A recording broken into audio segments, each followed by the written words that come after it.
stream chat, so that's why there was no notice this time, no 30-minute heads up. All right, seems to be working now. I'm probably messing everything up, sorry.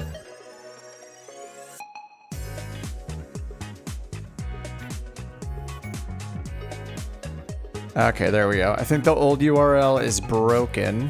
Yeah, okay. I see what I did wrong. Sorry about that, everybody. I have to go to the other one. Feel like such a noob. Sorry in advance. Dual stream, yes. Yeah, I primarily do YouTube, but because they let people multi-stream now on Twitch, I decided to give it a shot. So yeah, I just started on Tuesday doing Twitch. I've just been exclusively on YouTube, so. But it's nice that they lifted the restriction on Twitch and people can do it now and be like partners on both. Kind of cool. So you're seeing a lot of people multi-stream now. But yeah, and I'm trying to see how the chat widget works as well in the corner. So hopefully we'll see some both chats working in the corner of the screen. Let's see, I started at Santa Barbara yesterday. Where am I going to start today?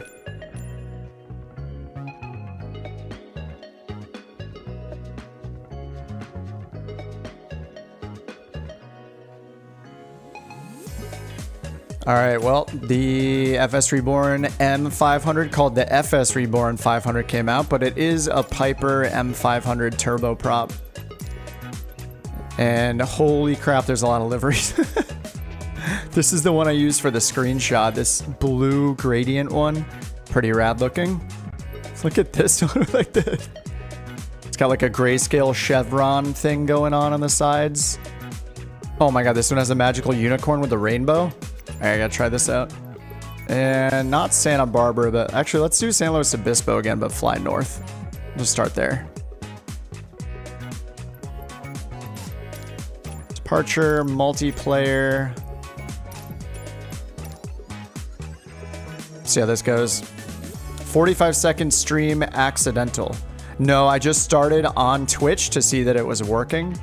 I think I switched to a couple, switch over to a couple tabs in my browser by accident, but whatever. Hopefully I didn't dox myself or anything. I just started Twitch first. I was actually trying to get Kick to work as well, because it costs nothing to add it in multiple places, and if people want to watch in a different place, then that's cool too, but looks like the chat might be working.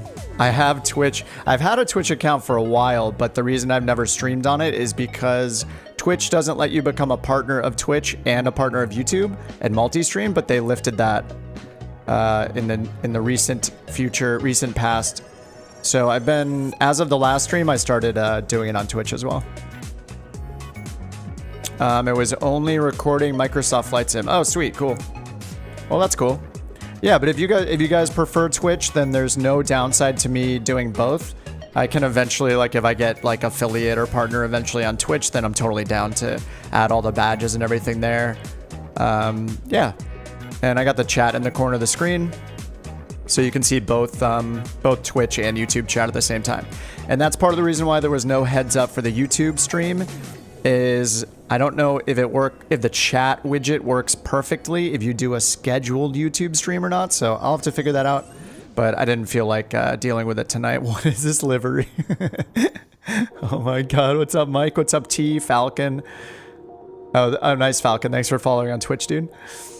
All right, here we have it. Here we have it, everybody. In all of its glory. Look at this. This might trigger some people, this unicorn farting a rainbow livery, but for me, I love it.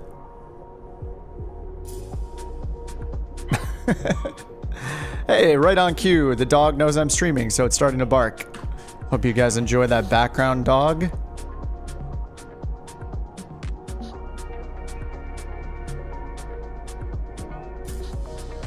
Anyway, this is a hilarious livery.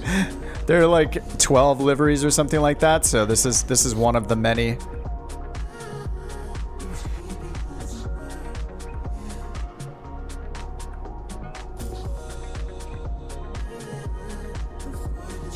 What's up, Jimmy? What's up, Chris? What's up, Mike?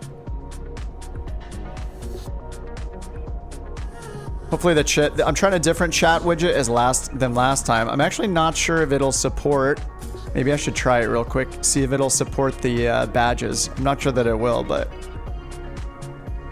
glad I got the 500. You know I'm gonna look at it, of course, even though it might just be a glorified TBM with a Piper logo on it. We'll see how it goes. Actually, the prop looks really small, right? Is it just me or do the prop blades look short? There are obviously 4 prop blades, but they look shorter than I would have guessed. Maybe they're shorter because there are 4 of them. All right, let's do our very unofficial. Actually, I'll check the inside first, just in case there are some buttons. I know this thing has an EFB, and I watched a little bit. Two Tone had like a pre-release video on it. I don't know how old it was, but he had some early access, and I looked at some of his and noticed him playing around with this. So it looks like there are more than 2 buttons on this thing. Flight plan. Okay, let me go ahead and get Navigraph set up here. I wish they would make these clickable, but looks like they didn't.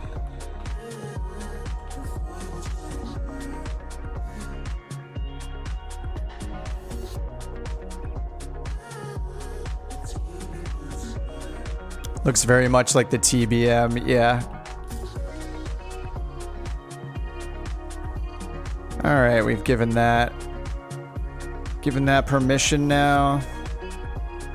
This looks like an airliner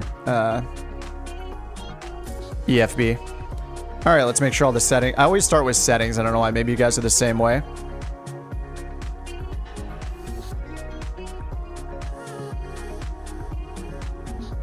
Did I start an MU2 stream and then change? Yeah, so I'm using restream.io, so the MU2 stream was the old scheduled one, and then I switched it to the like live stream, unscheduled stream.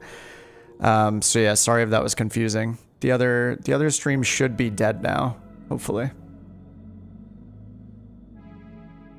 Been removed from Xbox Marketplace. Yeah, so wait, did you guys see this available for Xbox first? Because when I looked at it on the Marketplace list page, it said PC only. Or was this anticipated to be PC only? Oh, you can rotate this? Oh, wow, that's cool.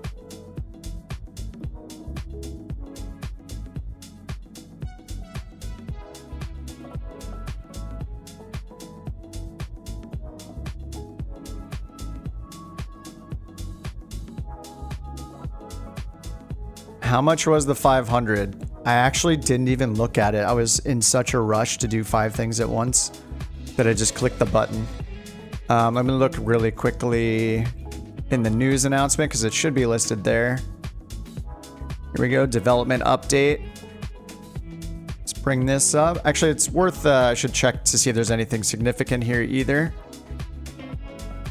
Base Raccoon did not win the screenshot contest today. So that means that I think he's 2 for 5 or something like that, if he even submitted for this one. So we'll make sure not to talk to him anymore. He's just not our friend anymore.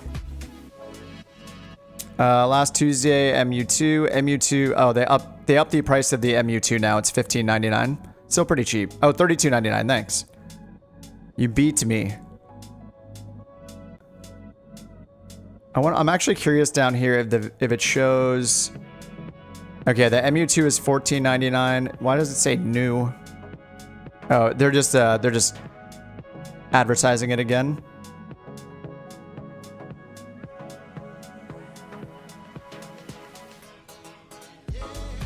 Wait, where's the FSReborn? Did I miss it? Oh, here it is right here. Yeah, $32.99. PC only. Okay, so they didn't release it for Xbox, it looks like, at all. There's an ad for it on the Xbox menu. I'm guessing it has something to do with how many features are enabled here on the EFB, and if they could support them on Xbox or not yet. That probably has a lot to do with it. But I'm just guessing. All right, nice. We got wear and tear speed. That's awesome. So you can set that up to 15x. Wear and tear on a general wear and tear. So I'm guessing that means like maybe it's visual wear and tear. Oh yeah, they have this passenger's vehicle thing. All right, we'll play with that in a second. Action cameras. Let's turn all of these on. I think okay, auto position EFB camera. Okay, wait, let me try something. So if these are so far so good on the instrument camera presets. This is preset number 1, zoomed way into the MF or the PFD.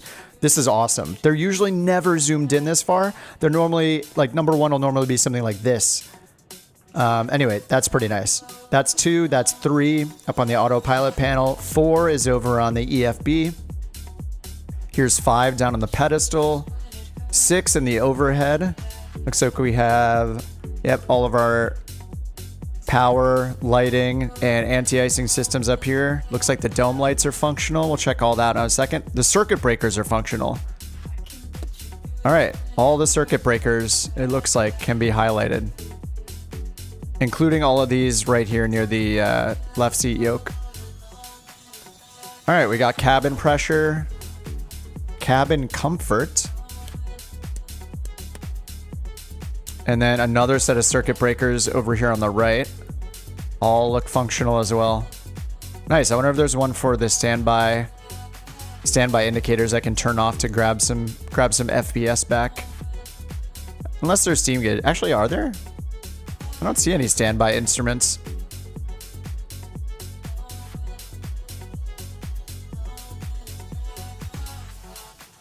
So the circuit breakers are the last 2 presets. Is that 7 and 8? And then preset 9 looks out to the left. All these new planes coming out I know nothing about. Well, so on Tuesday, the Mitsubishi MU2 came out. It's a 2-engine, multi-engine, dual-engine turboprop, pressurized cabin. It was $10 on release day, and now it's $15, local legend style release. It was built in like the 50s, I think. And it was really fun to fly, actually. I think it's really awesome. I think it's a gorgeous plane. Like, it's got wingtip tanks. Thing looks awesome. I think if $15 is nothing, and you like a more classic, like an older plane, it has a kind of a very basic autopilot. I didn't get the autopilot to work with LPV approaches. I did get it to work with an ILS, though, so it can capture the glide slope, capture the localizer. That worked. And then it has a classic or a 530 cockpit. So think like steam gauge. It's all steam gauge, but you can have a 530 if you want in the middle, or just classic nav radios and a weather radar. But I think it was really cool, and it's really fast. The thing cruises at like 230 knots, so it's a pretty fun plane. And now today, yeah, this is the Piper M500. So it's a single engine turboprop. So we'll see how it goes, but lots of people are just, yeah, comparing it to like the TBM. And I didn't really look up the stats or anything on the previous screen on the world map, but I'll go ahead and just, we'll just see how it performs. Do a couple flights. Did I figure out the approach and landing on the longitude? I didn't really investigate it too much. Yeah, it climbs like a space shuttle. Yeah, the MU2 climbs like over 2,000 feet a minute. It's crazy. But I didn't really look into it too much. I'm sure it was user error in the longitude, Kyle, but I won't write it off yet. I'll give it another shot when I do some VATSIM this weekend. All right, the checklists have the evaluation button, and they don't have exclamation marks next to all of them, so it looks like we may actually get to turn this thing on using the check. Oh, whoops, wrong button, which I like to do, so we'll get the music off because I know you guys like to hear the engines when they first start up, so we'll take a look at that. Let me make sure flight sim is loud enough. And mute that again. All right, and yes, this has a G1000NXi. And was the hype for this plane about Xbox finally having Navigraph? Was that this plane? Maybe I'm not remembering correctly, but I thought this plane was the one that they basically said, like, in the future, the Navigraph G1000 plugin and G3000 plugin will work in future planes. Actually, let me look that up really quickly. It was the Navigraph blog. I thought it was this plane. G1000. Yeah, here we go. Is it going to show the right screen here? No. Let me bring this over. This screen. There we go. So here, I swear it mentioned the FS. Yes, right here. We're happy to reveal the upcoming FSReborn Piper M500 for PC and Xbox will include the avionics plugin in the G1000 NXI.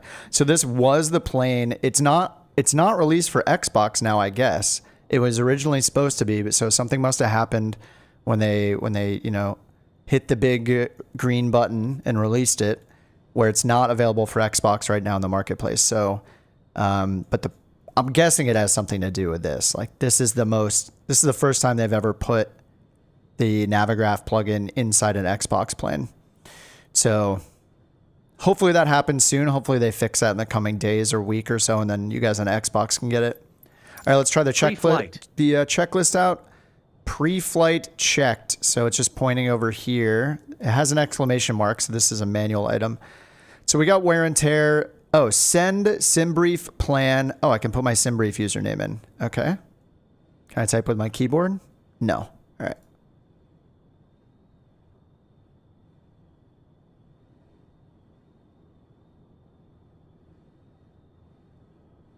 All right, cool. Send SimBrief plan to G1000 NXI.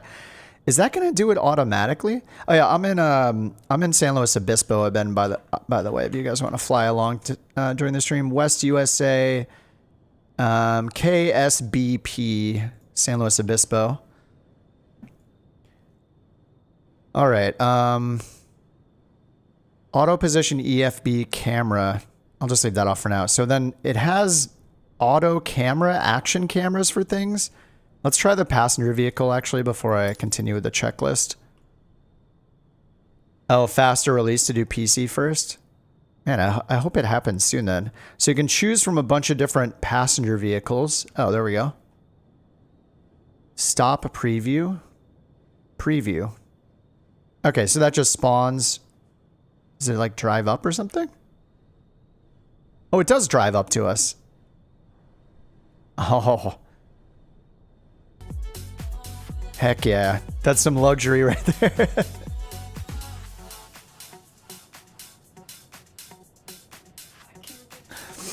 All right. And then there's a bunch of different ones you can choose here. Oops, I keep tilting this by accident. Now I can't tilt it again. What's going on? Oh, you don't point at the thing. You point to the sides of it, to the left side of it. All right, and this gives you a tilt. Let's try a red limousine, silver limousine. Stop preview, start preview.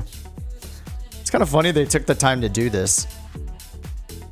Did they say, I forget if they said on the two-tone video if they were going to use GSX or allow GSX or something to interact with this and have like 800 people leave, 250 passengers leave the car and just come here. Maybe. All right, and then we got units of measure and everything. So I got gallons, pounds, nautical miles, PSIs, and Celsius, which is hilarious. I think one of you guys pointed this out in chat before. Maybe it was on Discord. It was like, why do we use Celsius pretty much? Like us dumb Americans, we use Celsius, but then all the other measurements, we refuse to use the international standards. All right, there's an FAQ here. That's cool. Airspeed indicator's not working. Remove the pitot tube cover before takeoff. Perform via the EFB. Okay. Realism. Wow. Okay. So this stuff is not available in the TBM, right?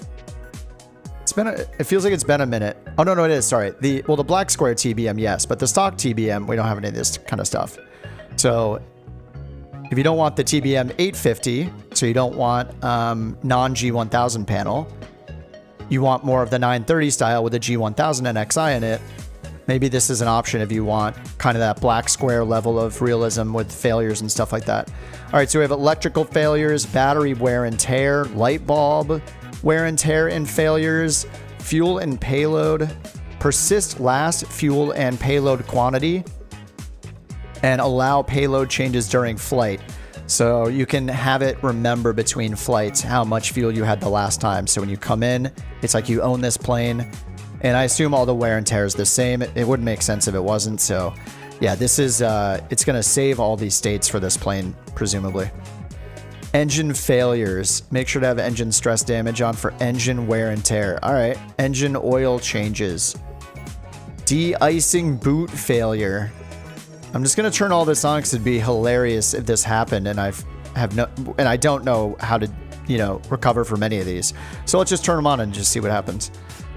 Allow payload changes during flight. I guess that would be no to be realistic. They should change this one to say prohibit payload changes, and then you would turn that on like everything else you turn on for the realistic mode. All right, then we have maintenance. So this is where we can do the engine overhaul. Okay, we have regular maintenance listed, 3,600 hours. Oil change every 200 hours. Oh my God, what? These are all clickable. Holy crap. Okay, this is crazy. So you can click every spot here. Battery, alternator, generator, engine management, nav lights, de-icing boots, brake management, tire management.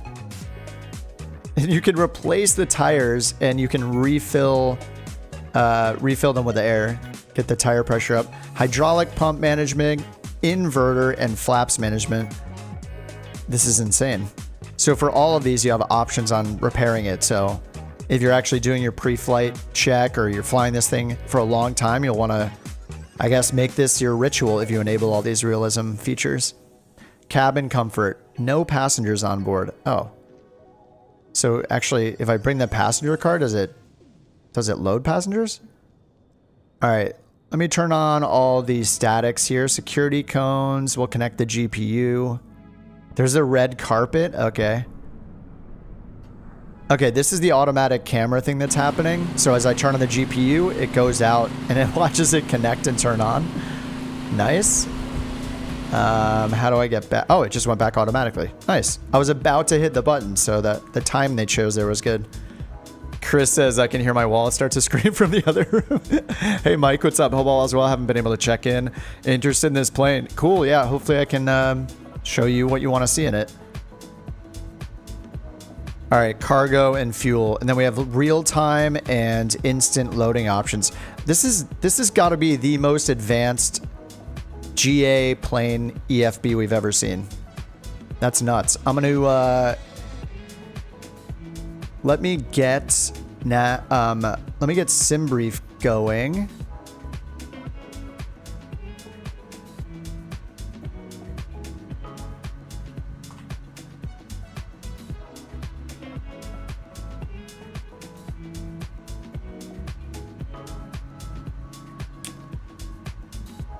All right, SimBrief is ready to go. I want to see when we import the SimBrief flight plan what happens. So here under pre-flight. All right, pre-flight's giving us all of the hours and statuses of all of those systems that we can repair using the maintenance screen. So everything's, of course, in the OK section here, but it shows hours. So if you want to be super realistic, every pre-flight you can go through and check these things and then go to the maintenance tab and go here and do things like replacing the nav lights and strobe lights. And it also shows you, this is really great for someone like me too, where it's like, I don't know what these hours should be. No, yeah, you're right. You're right, Enon. I haven't done the Comanche yet. Yeah, that is true. More planes with unicorn liveries. Yeah, this is pretty insane. Oh, the red carpet's there just for us.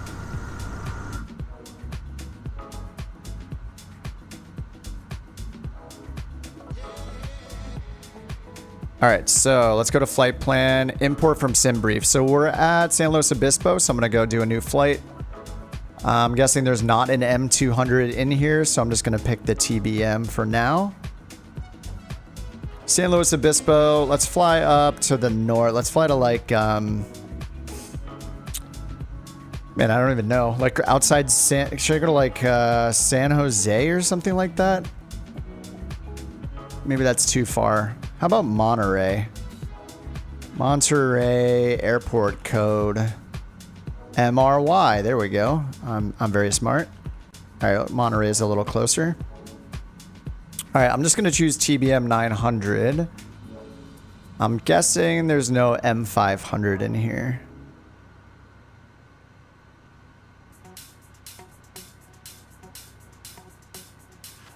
I actually don't even know if there's a single Piper in here. Oh, there is an M500, dude. Okay, never mind, I'm wrong. Piper M500, awesome. There's also an M600 right after it. And the Comanche. All right, nice. All right, Piper M500 it is. And we'll go do, let's do full passengers, 5 and auto on the freight. And it just got 2 waypoints, PRB to wiggle. We'll test a longer flight with like a Sidna Star and all that afterwards. So if we go in here and we import this, curious to see if it also does the passengers and everything. Block fuel, ground distance, cruise altitude. There is a profile. Kip, what do you do as a day job? I'm an internet nerd, basically. I use the computers for a living. But I do not fly planes, so. Oh yeah, Chris, you were right, KMRY. The programmer for this is largely a one-man show, kind of a, oh man, no way. That's insane. It's really impressive so far. We haven't flown the plane yet, but at least the EFB is impressive. All right, so it shows the map here, and then it shows our estimated time of takeoff, ETA, and what is it? STA? Is that our terminal arrival or something like that?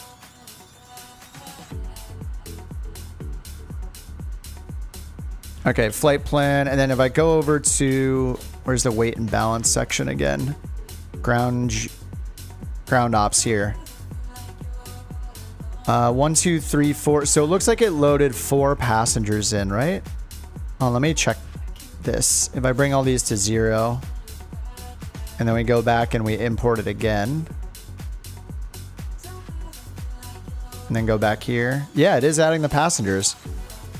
So total weight 4185, empty weight is 3436.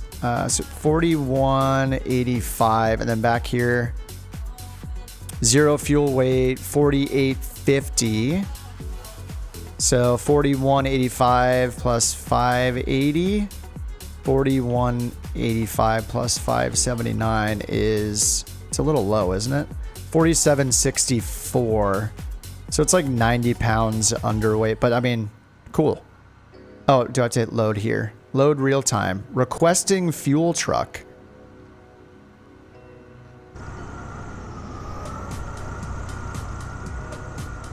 Is there a fuel truck available at this airport even? Oh yeah, there it is right there. Hey, it's working. I assume that it's doing this through the Microsoft Flight Sim like ground ATC checklist.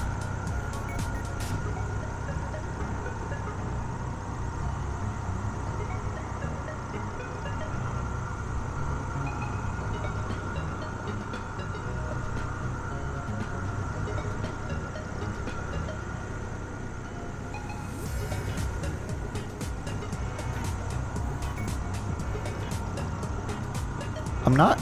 Actually, is this custom? I think the fuel truck might be custom.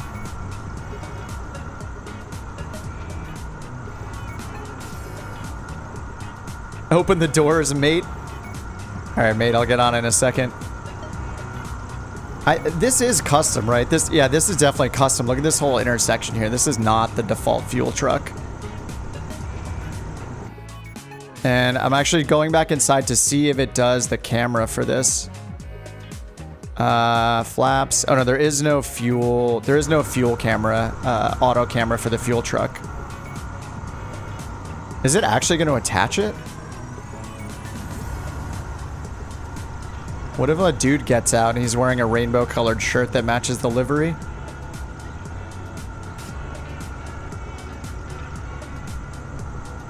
It's just kind of lingering. See, is the fuel going up? We need 751. Passengers are waiting at the terminal, it says. Dude, you actually bring the passengers as well? What is the truck doing though? That's like the speed in which I taxi. Is it because I have the cones out? Or the GPU? Now he's backing up. It just says arriving still. Let me get rid of the red carpet and the security cones. Arriving. I'll just get rid of the GPU for now. Maybe that's messing with it. Circle your plane at 2 miles an hour. It's custom. They attach to the wing. I'm guessing the GPU's in the way. I took that away.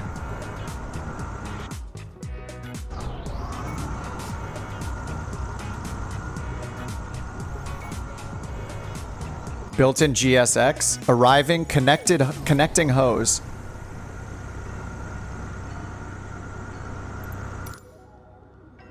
Connecting hose.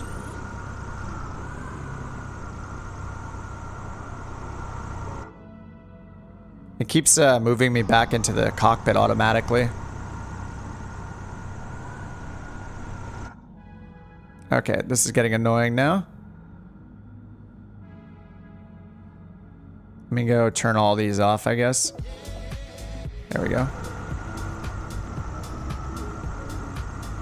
Maybe it's also not quite working because it was already set. It might have already been set, right? Here. Cabin door open. All right. First day on the job. He's as good at this as this fuel truck thing as I am at flying the M500.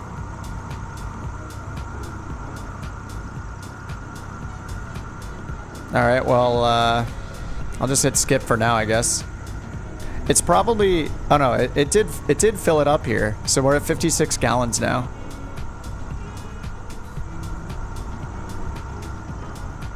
Dude, it brought up the flight plan already. Look, it's got San Luis Obispo right here at the top. Beautiful. Ground charts. Okay, this is using really similar thing to what the Phoenix uses, I believe. You can click and drag the charts. Love it. All right. And then we got, I think we can turn on dark mode here, right? Yeah, beautiful. All right, let's try the refuel again. I want to see it actually connect this thing up. Fuel was completed, so if I just go up here and turn this down, can I refuel again? Cancel services. Okay, left and right tank, 56.1. Load real time.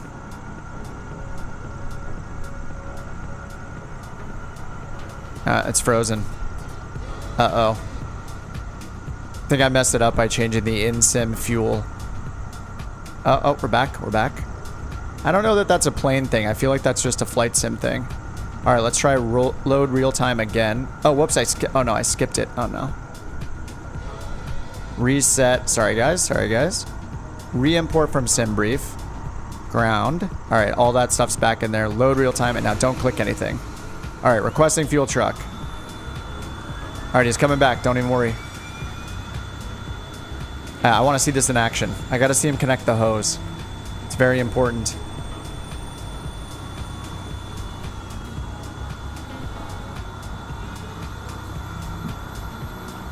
See some of our boys here in the we got the MU2 over here. Dude, look how good that plane looks, right? All right, fuel truck's on the way. While he's on the way, let's look at the... Oh, there we go. I don't know who's in this MU2, but look at this thing. This plane is so pretty. For those of you that didn't see it on Tuesday, it's floating because I have the custom the custom scenery for San Luis Obispo. You hope the luggage belt is coming to the plane. That would be hilarious. That would be awesome. It might be. The passengers aren't here yet, but that's the next step after this. All right, I have the the cones taken away this time and the GPU taken away, so we'll see if it connects the hose. And if it doesn't, it's going to get the hose.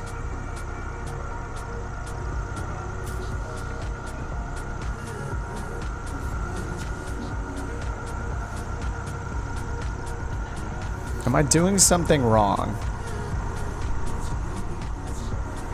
Okay, it just says arriving still. Just took a little bit to arrive. Happens to the best of us.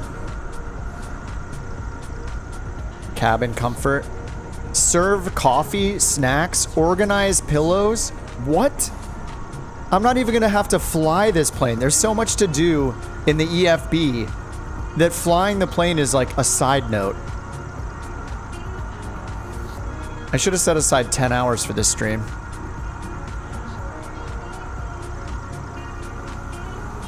All right, let's go, dude. Come on, Greg, get it together. It's working fine. Some airports make it long.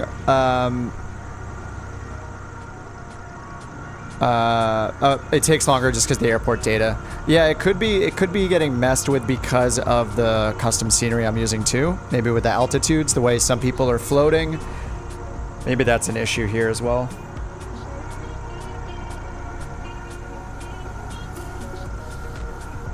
A pillow and a coffee for Chris. All right, I'll get on that in just a second there, sir. Don't want to disappoint. Oh, there it is. What? That is so cool. What? I mean, I guess I expected it at this point because... But to actually see it... I've never seen it, and I don't use GSX or really fly airliners, as a lot of you guys know, but... That is awesome. It didn't really have that much to fuel up, so... Oh no, it's doing one tank at a time. It's gonna switch to the left tank. It only filled the right tank. Yeah, 56.1 in the right tank. Now connect the left tank. What's up, Shorts? Real coffee simulation. If the coffee has steam coming from it, I'm gonna buy this plane a second time because it's so good. Yep, now it's doing the left side. Left tank filling up. We see it filling up right here. We see our weight increasing at the same time. Estimated range also being recalculated. Holy crap, this is cool. What's up, Raven? With the TBM 850, the PC12, and now this. There's so many options. Not sure what's my favorite. Don't forget the Mitsubishi MU2 as well. It's on a different level, though. The MU2 is really basic. Yeah, compared to the 850. Wait, is the PC12 out? I don't know anything about the PC12, so... Alright, that was very satisfying.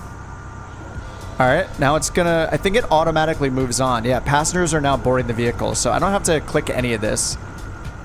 And it is also waiting for the luggage and cargo status. It says waiting for vehicle, so we can expect the luggage to come over here too. Looks like this is the luggage cart right here. Maybe. Where am I parked over here? Alright, where am I parked? Oh, over here.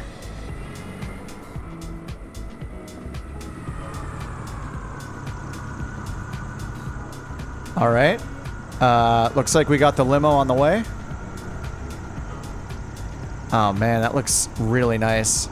Oh wow, the future, it's driverless. This is so cool. And then we have a luggage cart coming from across the entire airport, it looked like. If that was our luggage cart. Are the people actually going to get out of the car and board? Probably not. These people do not get the red carpet. I don't know why. But they just don't get the red carpet yet. I hope none of them are threatened by my rainbow livery, any of these passengers coming in. You see one of the guys just turn around, upset about the livery. All right. The SUV delivers. The SUV looks pretty cool compared to the limo. Oh, PC12 is releasing soon, Raven says. Man, it's just non-stop. What's going on? It's like the end of this year was so good for video gaming in general. Not that the flight sim's a video game, am I right?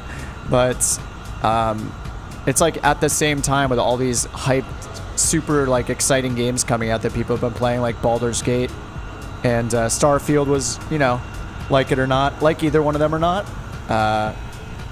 Some amazing stuff coming out this year, and now we have amazing planes and flight sim coming out. It's a good time to be a gamer and a simmer. The passenger said flirting with the pilot. Did you see that? It was there for just a moment. It said flirting with the pilot. The passengers are not yet loaded. Oh, one got loaded. Okay, that doesn't animate them, but we see the passengers loading in here. Passenger 1 and 2 just snapped into place. There's passenger 3. So it said flirting with the pilot right here. What's up, Deuterino? Yes, you can change the type of car. Yep. Yeah, I think I picked the most boring one, the gray limo or silver limo. Oh! Never mind, I take it back. That limo is magical. All right, passengers are in. So now, I didn't see the luggage come, but I think it's done. Oh, I didn't have any cargo set. That's why. All right, we'll do that on the next flight, maybe. All right, cabin doors open. Let's close that. Nice. And locked. All right, let's take a look inside here for things that are not about the plane itself. Let's see. There are clickable things back here. So there are pillows. We'll get the coffee going in a second. I know everybody's very concerned. Okay, so you can click this, but... Oh, wait, now it opened.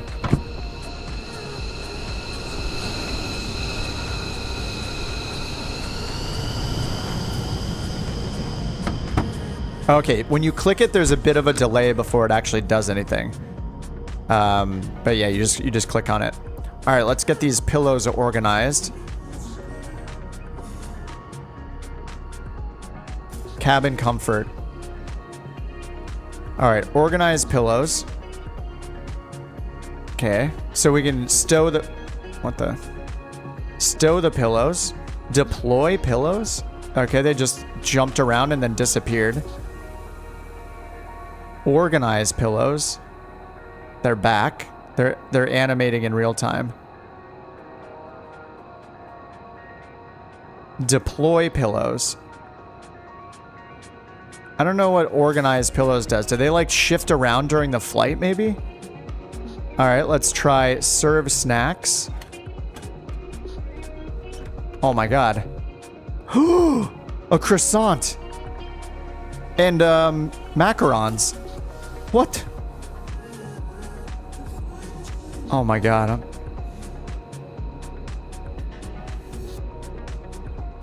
Oh. What happens if we... Oh. Alright, good thing we cleaned it up really fast. Okay, that's awesome. Let's bring those back. Bring the coffee back. Was it Mike or Chris that called the coffee? I think it was Chris. There you are, sir. I'll get back there and take a look at it all close for you. Let's bring these snacks back in, though. This is ridiculous. Dude, these are like the best screenshots ever are going to be taken in this plane. Look at this comfort. Do you have this in any other plane? We're just going to zip back here. Have a nice... This window size is amazing, too. If you're scared... Oh, you can actually change exactly where it is. You click and drag to do this. So it's not just an open or close. And you can see the light being let through. Look at the light up on the panel up here as I close it. Dude. This is absolutely insane. Everybody should buy this already. You don't even worry about flying the plane, right? There's enough here. I think we're sold already. We haven't even started the plate up. This is so cool. All right, I don't think there are any seating configuration changes you can do. And then we got our cargo section back here. It says you can install a cargo net. This is awesome. I'm actually kind of disappointed. It doesn't look like you can click to eat or drink the coffee. They're going to need to fix this. It's actually borderline unplayable if you can't actually take bites out of the croissant. I assume this is a green tea macaron. All right, let's get this thing started finally. What the heck? The passengers are upset? It's so hot they want to jump out of the airplane. Uh-oh. All right, let me go back to, where is it? Ground? Cabin doors open. Dude, what? There's even passenger emotions? All right, let me turn that. I gotta turn down the in-game sound a little bit here. AC is off. We'll turn that on once we get it started. All right. We got a Schwartz jet here, wrecking my ears, so I gotta turn that down a little bit. All right, let's get this going. If it's still too loud, let me know, please, guys. Oh, they need to add cigarettes. Maybe there's a way to contribute. They'll take like donations. They'll be like $500 or $1,000 to get your personal item added in. Get the AC on. Yeah. We'll go through this. All right, pre-flight is done. We've played enough with that. Maintenance. Maintenance as required. We looked at all that. Everything's good for now. Flight plan. Flight plan uploaded and checked. So I did upload it here, but we will check it inside the G1000. All right, we're just going to skip that. It's probably fine. We saw it load. Door open. Oh, you're supposed to open the door. And GPU as required. Let's go ahead and use the GPU.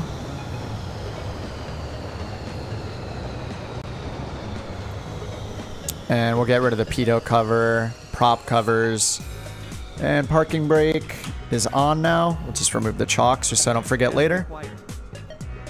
Wheel chocks. Remove. All covers. Oh, that we're supposed to do that now anyway. Removed. Wheel chocks and covers removed. All right, pre-flight is done before starting engine checklist. I absolutely love that the checklists work in this thing. I love using evaluation mode when I'm, you know, I'll use this for 20, 30 times until I learn the plane. This helps so much. It moves the camera for you. I mean, even if you know how to do it, it's just so convenient. Cabin climate controls off. Is this one that it can't check itself? Yes, looks off to me. Off. Circuit breakers. Yes, they're all pushed. And all the circuit breakers look like they're modeled. CS cabin comfort switch.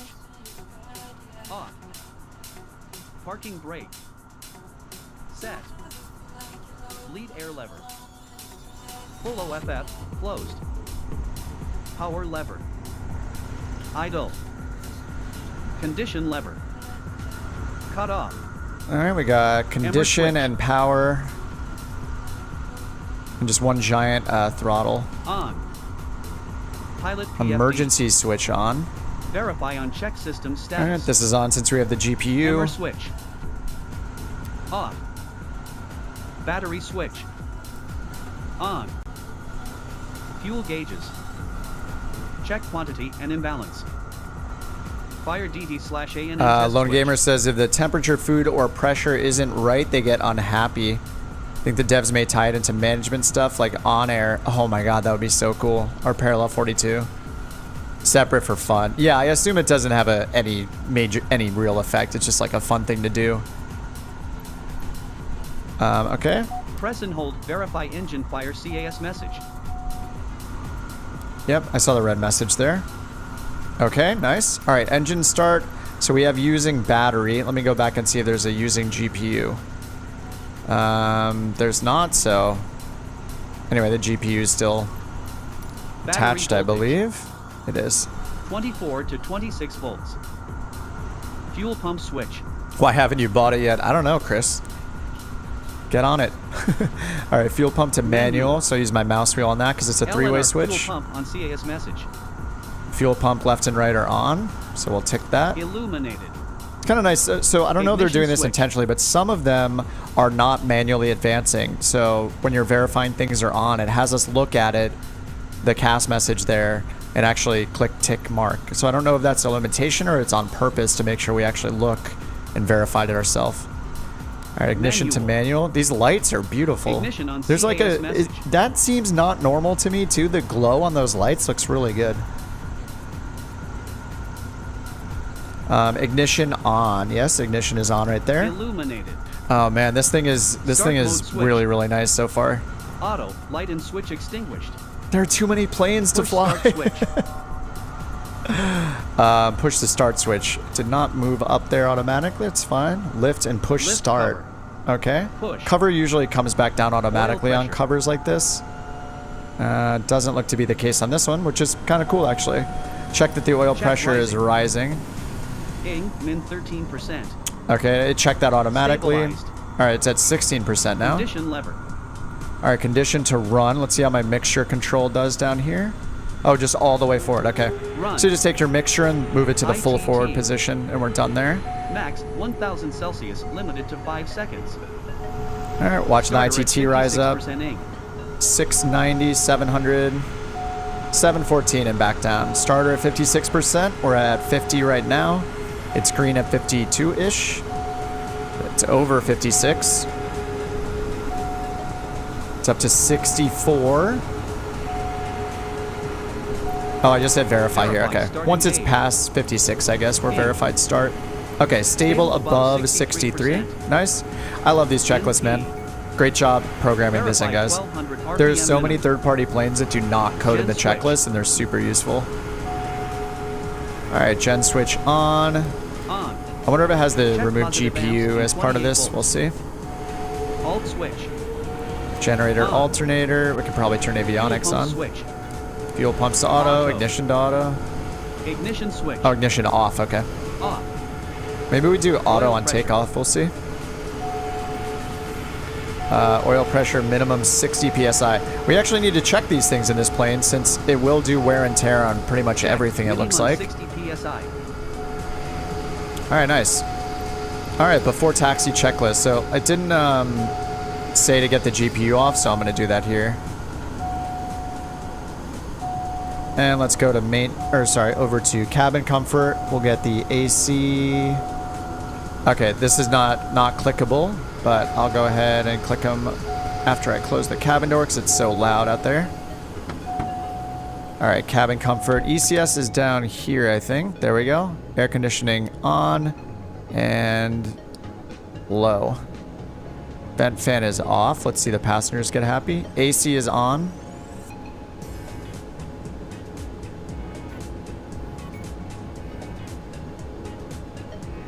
Is it going down? All right, we'll check on that in a minute. All right, before taxi checklist. Avionics switch. On. MFD. MFD, press enter. All right, we got the working title software in there, verified.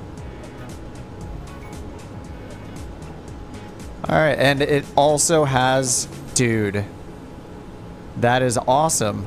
So, even though this has the actually, do I have the G1000 plugin installed? Let me check. I do. So I have the Navigraph G1000 plugin installed. Let me go ahead and allow that. I have the G1000 plugin installed already, as we can see here. But well, I'm not sure how it works if you don't have it installed. But when we imported our SimBrief flight plan over here, actually they're separate, right? So yeah, what am I saying? Here where we put in our flight plan with SimBrief, it automatically programmed the G1000 with our flight plan right here. It's a really simple route, so I'll do another one after this.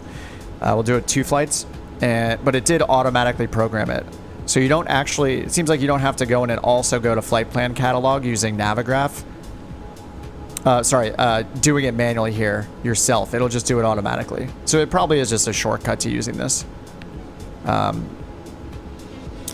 So I'm not sure like what is connected or not. So I had to log into Navigraph over here for the charts.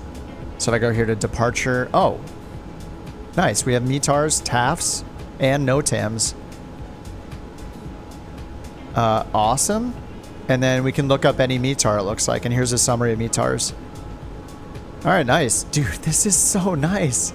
Anyway, when we imported from SimBrief over here, which all you have to do is put in your SimBrief username, I don't know if it works without the Navigraph plugin as well.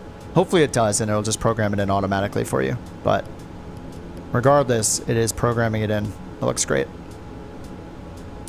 All right, MFD is on. Press enter. That's done. On. Press enter. CAS messages. It's a custom G1000? It's using the working title software, so... And it's working with the G1000 plugin, which is what Navigraph announced back when they released the G1000 plugin. Custom code for the SimBrief import detects the Navigraph plugin. It will ignore it for this plane. But it is using Navigraph over here, though. This is the G1000 plugin. But you're saying if it detects the Navigraph plugin, it'll ignore it. Anyway, I'm probably not going to test it, but yeah, I was just wondering if you don't use Navigraph, if you can use SimBrief import. Hopefully that's the case, but yeah, we'll see. Cast messages. Pitot heat is off. I'll go ahead and turn that on. And then it says takeoff config. Consider any illuminated. So I'm guessing we need some level of pitch trim set, and then our flaps in the proper position. So speaking of flaps, where... Oh, here are flaps right here.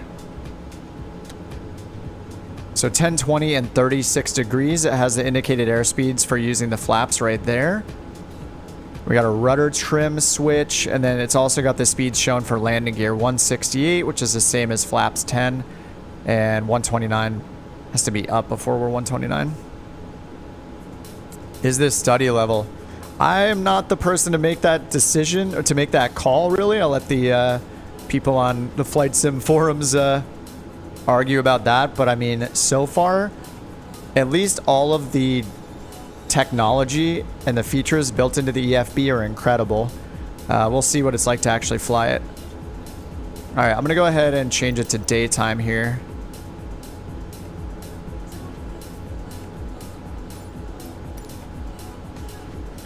Make sure to use or try the external interaction camera. Yeah, I had that on loan, but I turned it off because it kept pulling it back when the fuel truck was getting here. So I turned it off temporarily. Yeah, I had it off for landing gear. Okay, so it's gonna...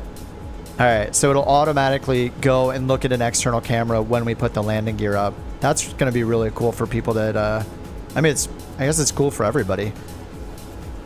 Engine startup, I obviously didn't have it on for that. But we'll leave it on now and we'll see how it goes. So if I move the flaps... Okay, yeah, this one might get a little obnoxious to have on, so I'll probably turn this one off. Jimmy says it's study level. Confirmed study level. Yeah, I don't want to see this every single time I do it, so I think I'll turn that one off. The landing gear will be cool, though. I don't know what aircraft exit means. Maybe it's when we land and deplane the passengers, something like that. All right, let's set our baro. I just hit B to set it automatically, 3004. Pre-flight test for autopilot. Pitot switch. On check operation. Normally you turn the autopilot on, and then you make sure that when you change, let's say if I engage the autopilot, we want to make sure it automatically disengages when we give it flight control inputs. So there it's activated. So if we do this, it should disengage. I think that's what it's talking about for the pre-flight test. There we go. Disengaged.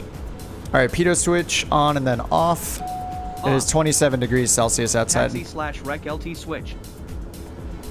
All right, taxi and recognition light switch. We have a taxi and a pulse mode. So we'll go to taxi. And then we got anti-icing up here as well. On.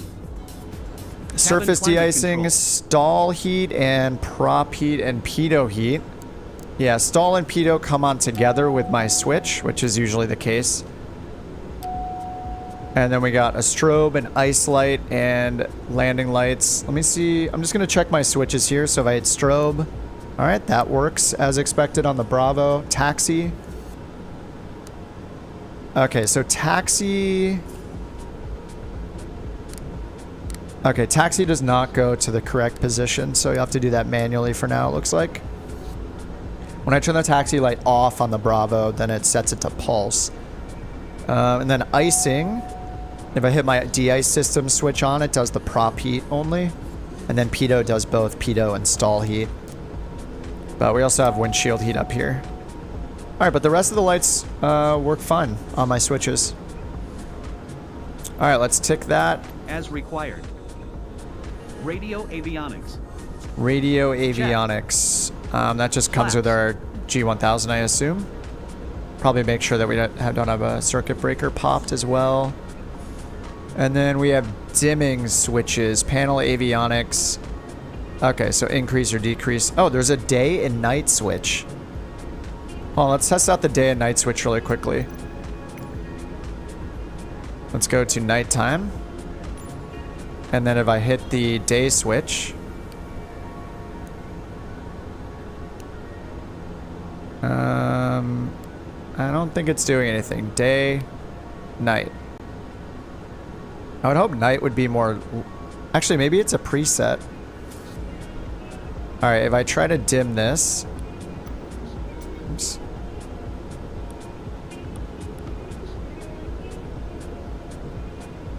Okay, that's dimming those. So now, let me try something.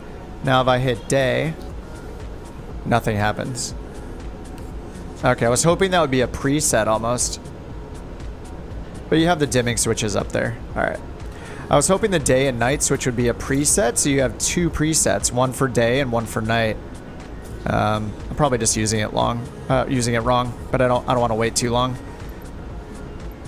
until I take off. All right, flaps retracted. All right. Retracted. Elevator trim. Set the elevator trim into takeoff range.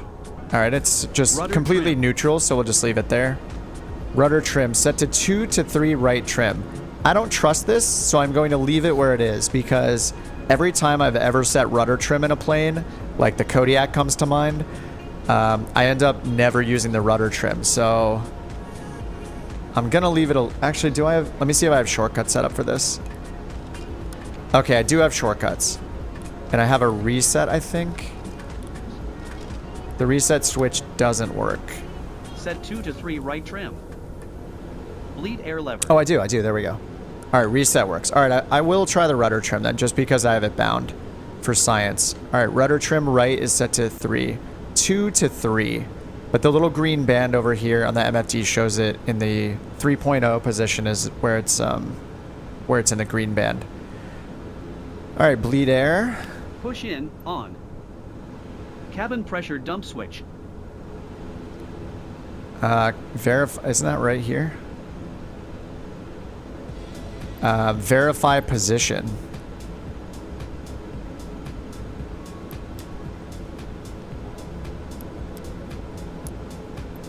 Verify position. Okay, that's just a manual one. ECS cabin comfort switch. Cabin comfort to normal. Let's see, 2, 3, 4, 5. All right, there's no camera preset for that. Auto and manual. I guess auto is... Oh, this is only if you switch it to manual. So this is air conditioning's on, it's normal. ECS... Wait, did it skip it? It just says cabin comfort switch.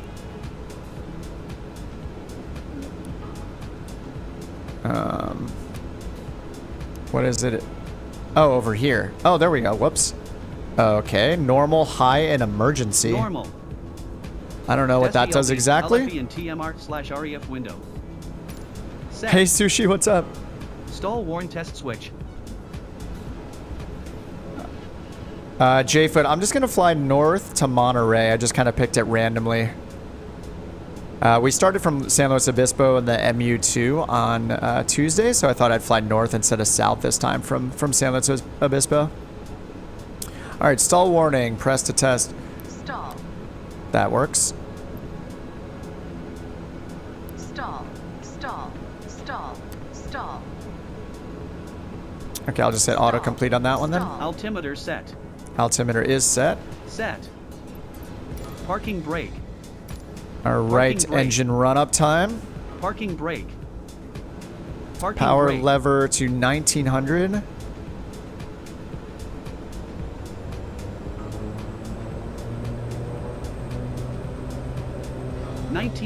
RPM. Overspeed gov test switch.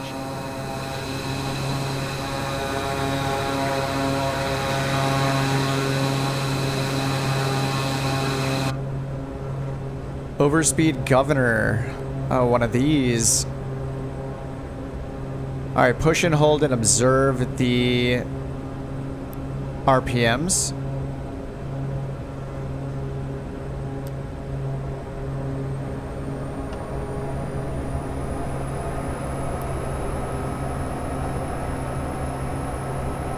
Think it's decreasing them?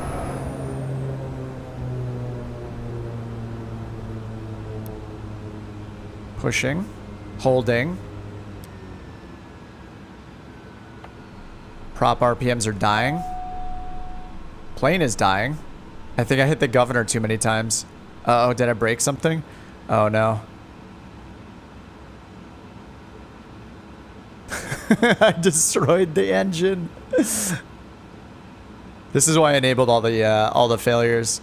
Oh man. All right, well, we're gonna need an entire engine overhaul real quick. Don't worry about it. Everything is fine, passengers. Keep enjoying your croissants back there. Engine management. Full engine overhaul. All right, we're good. 0.25 hours on the engine and it's broke. That's what happens when you put me in charge. I actually, I thought, so the governor overspeed is supposed to hold the prop RPM from exceeding a certain rate, right? So, but it said to set it to 1900. We were a little over. And then when I hit it, it didn't seem to bring it down. So now I'm scared of using it. All right, well, let's get the ignition back on again. Fuel pumps to manual, ignition to manual, I believe. And then we just hit start. Start mode, manual. Whoops, just up here. Push engine start. Oh, nice. There's the auto camera. Thanks for following on Twitch, guys. Bodnar and Sushi. Doing the multi-stream stream thing today, like a lot of people are.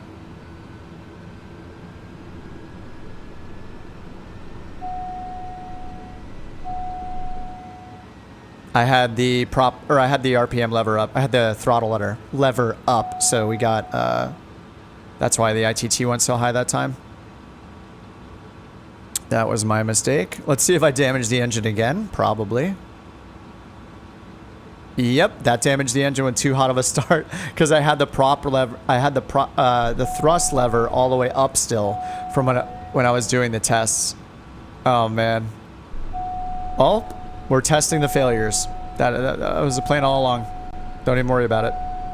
That was the plan. Okay, engine is back alive. Engine is still on somehow. Okay, it started again, but this time didn't exceed the yellow band here. Whoa. What?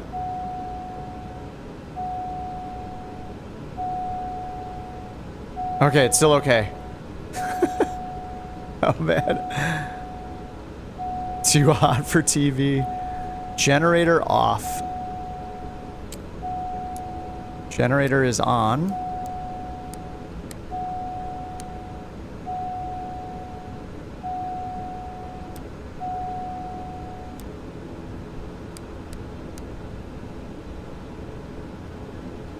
Okay. I hit generator on and it says generator off. Still says, now it says generator off.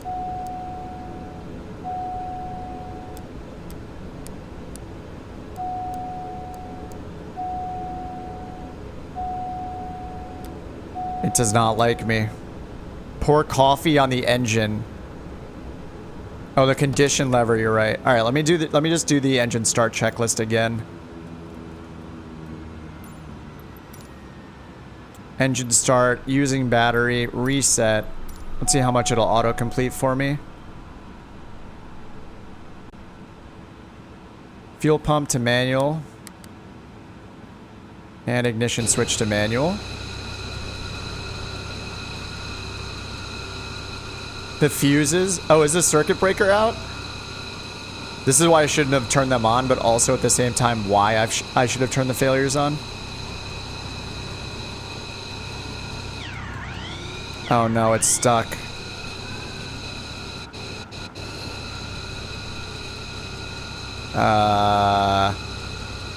Could I please? Okay, I had to use the stop engine shortcut to get the camera away.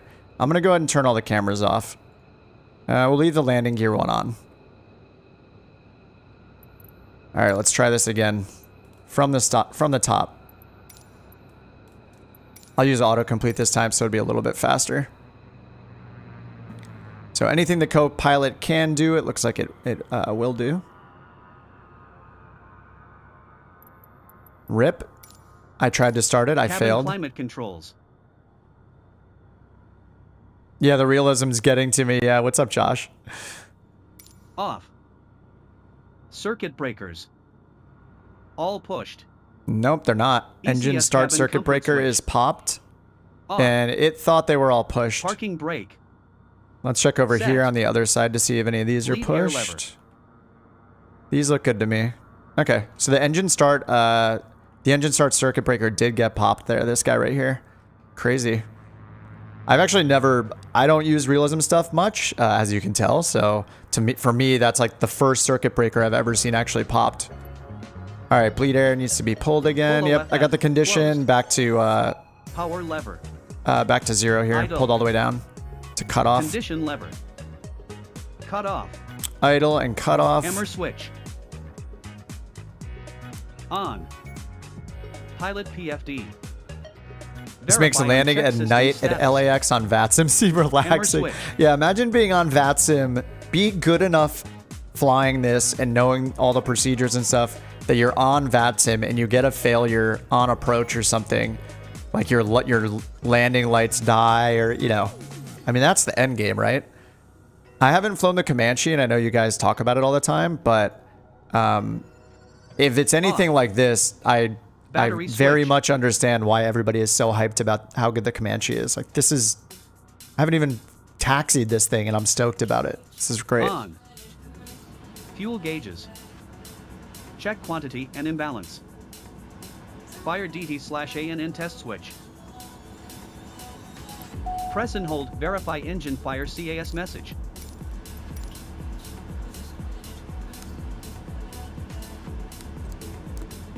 Using the autocomplete is actually pretty nice. It'll do a few buttons for you. There's enough manual steps where you still have to do a few things, so that's kind of nice.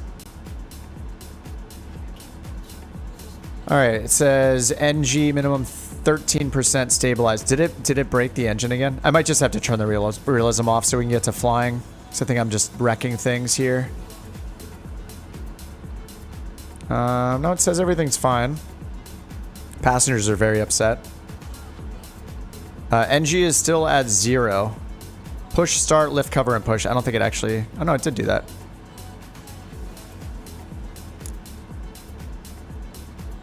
But nothing is going up. Oil pressure is still not rising.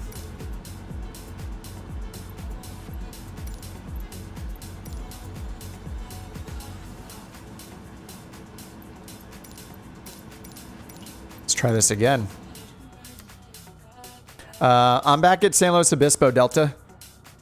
KSBP, Sierra Bravo Papa. Fire the starter as well. I guess this is the downside of using the automatic mode. I'm not sure if it actually hits it. All electrical switches off. It's interesting. Sometimes my mouse wheel works. Oh, it's up on these. Okay. All right, there we go. All right, it did all of those, it looks like. That was very fast. That's nice.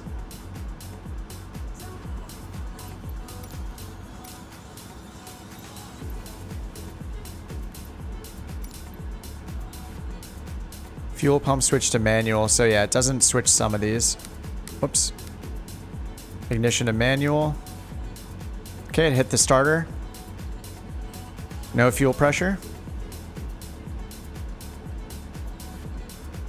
Still no fuel pressure.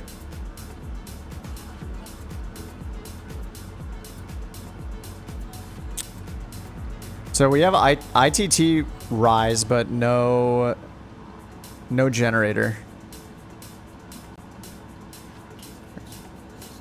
Or no NG. So, what have I done? Can I just reset everything? Aircraft stats. Oh, no. That's like, I think measuring all of the state saving things.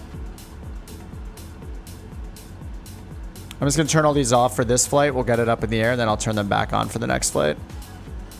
This is delaying us from flying the plane due to my sheer incompetence. All right, pre-flight. Yeah, I think there's just a mismatch with like the checklists.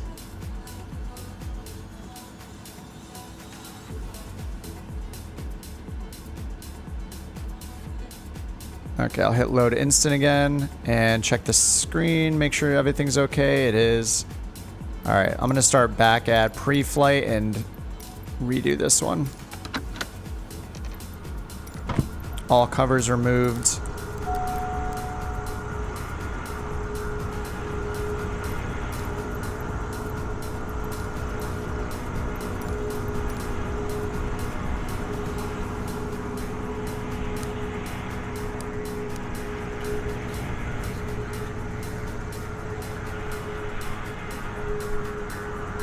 Is it because I hit this button right here? That manual stop button? It's not. It hates me. All right, I'm just reloading in. Abandon ship. All right, I'm just restarting. Can't wait to see you fly VATSIM in this thing. Oh man, I'm already terrified. I'm terrified of flying it, like getting it started up with the failures enabled already is crazy. Customization wizard, what? I want to thank you for supporting us. You're welcome. Customization, what? Wait, this didn't happen the first time. I love realism. No. I don't want the EFB allowing me to change the fuel and weight. I'm an expert. I want landing gear and tires to suffer damage when I land hard. I understand turbo. I'm going to leave this all on no for now, and then we're going to switch this all to yes later. Electrical failures. Nope, nope. Oh, I like this one though. I enjoy taking care of my aircraft. Pay attention to how components are due for maintenance. That'd probably be one of the first ones I did. Aircraft manual and orientation video. I'm not smart enough to read the entire manual right now, but I will read it after today. All right, let's load the SimBrief in again. Go back to ground and do instant load this time. It's got all the statics removed, GPUs off. Okay, 5 passengers, we got enough fuel. Cabin services, obviously we need to get the coffee and the snacks out. Beautiful. Cabin's door is closed, so we need to get this thing started right away. We'll see how the checklists work up here from scratch.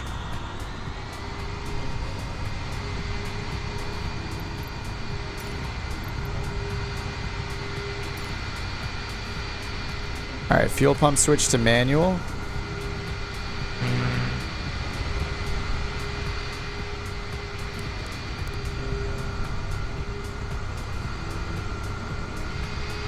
All right, NG's rising this time. There we go. Oh, not anymore. Start mode switch auto. Light in switch.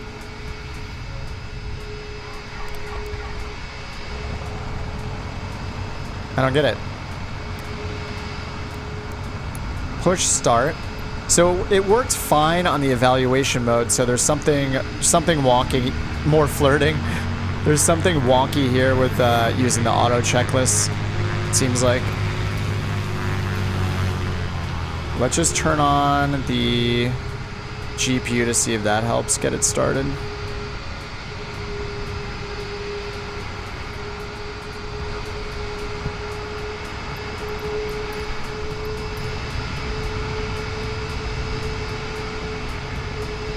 Manual.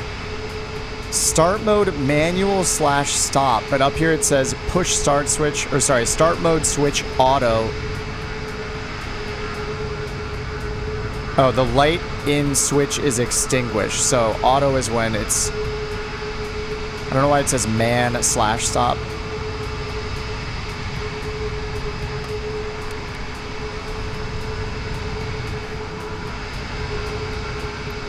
I've just messed it up again. I don't know. Let me try it for the 3rd time? 4th time? Serve the pastries again, yeah. Starter needs replacing. If it's state saving, then it's been damaged. I'll check that, and then I'll do the evaluation checklist one more time, and then hopefully we'll finally be flying. Yeah, all this says okay. Everything is okay, okay, okay. And if I go to realism, everything is off again. Maintenance, these all say okay, so this should be good to go. Oh wait, damaged. Generator status damaged. That is what I meant. It would be cool if these turned red or something. So generator status, I guess, isn't represented on the first screen, the pre-flight screen. All right, well, that will do it. So now I risk everything and do autocomplete again.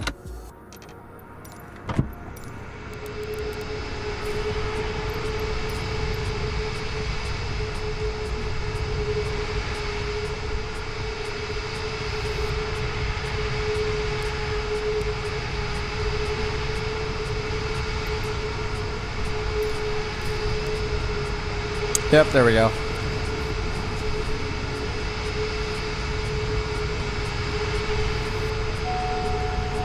Alright, checklists were not to blame. It was me not realizing that the generator was damaged. So the pre-flight checklist page here, this pre-flight screen doesn't show an exhaustive list. It looks like it shows everything maybe but the generator. And that was the thing that was damaged. Alright, stable above 63%. The pastries in the engine. There is no way. These passengers definitely ate all the pastries. Alright, even though the plane is started up, let's load the flight plan and the passengers instantly.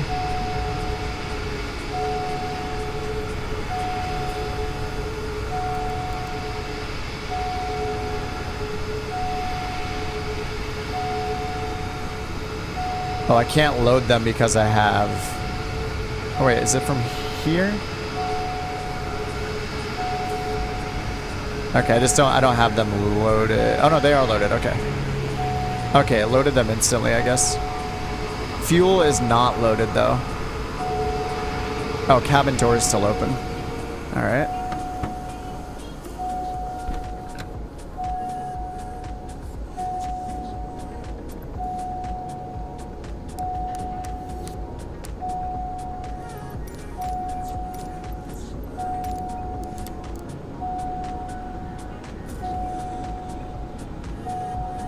Alright, taxi switch.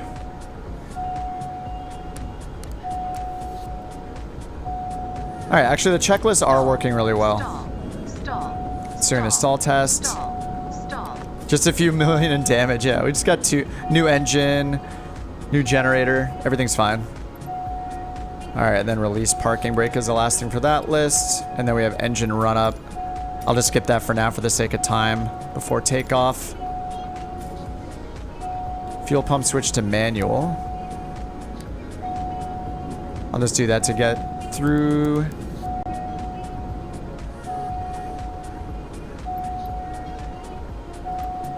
Alright, then we'll turn these back. Alright, what are we mad at here? Generator off. Is it damaged again?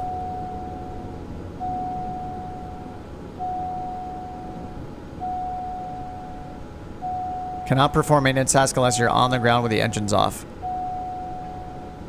It says generator off again. Are the checklists damaging? No, they can't be. I have it off.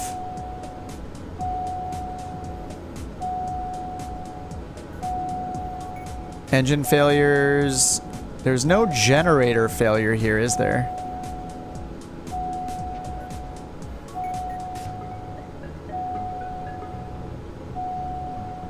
It just says generator off and it will not stop. Generator is on. Oh man. All right, let's try engine cut off and see if it maybe the checklists are damaging the generator. No, generator status is okay.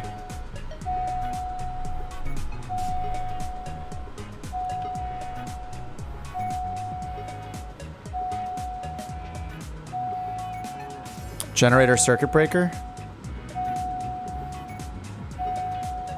Oh, you're right. How did you know that? Dude. Holy crap.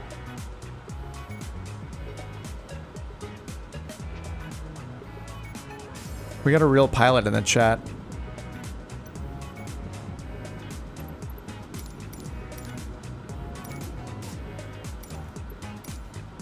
All right, well, this is what I get for enabling all of the failures originally.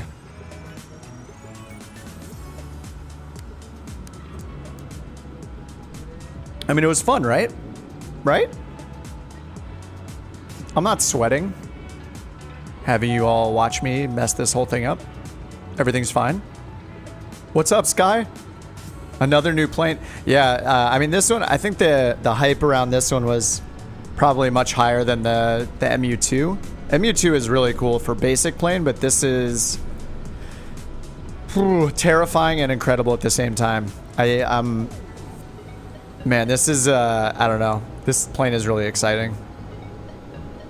We have like our own personal like GSX built in. It has failures, wear and tear, persistent state saving.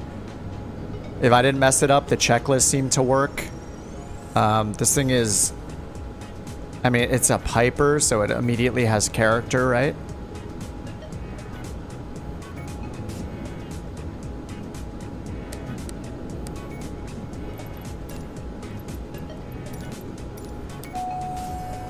Stall. VATSIM, here we come. I think I will fly this on VATSIM. We'll see how the flight actually goes. I'll obviously not be enabling any of the failures until I learn this thing inside and out, and then I'll enable them one at a time. But I think, so even though I haven't experienced any failures in the black square planes yet, and it's probably because, except like killing the engine, like over torquing the 208. But something I really, really like, and I think I talked about this with the black square planes, I said that I would love if you can enable the failures per section. And that's what they did here, and I think that's absolutely incredible. Like this is a much less scary way to learn and introduce failures into the plane that you love flying. So you could go in and just enable really simple failures like light bulbs. You know, and as you're getting more and more comfortable with the plane, and you know it's feeling like second nature to do everything, then you start ticking these boxes and enabling different types of failures. So like I would probably start with like light bulbs, you know, and then after that do maybe engine hot starts or something like that, and then enable some of the maintenance things like oil changes are required. It's just awesome.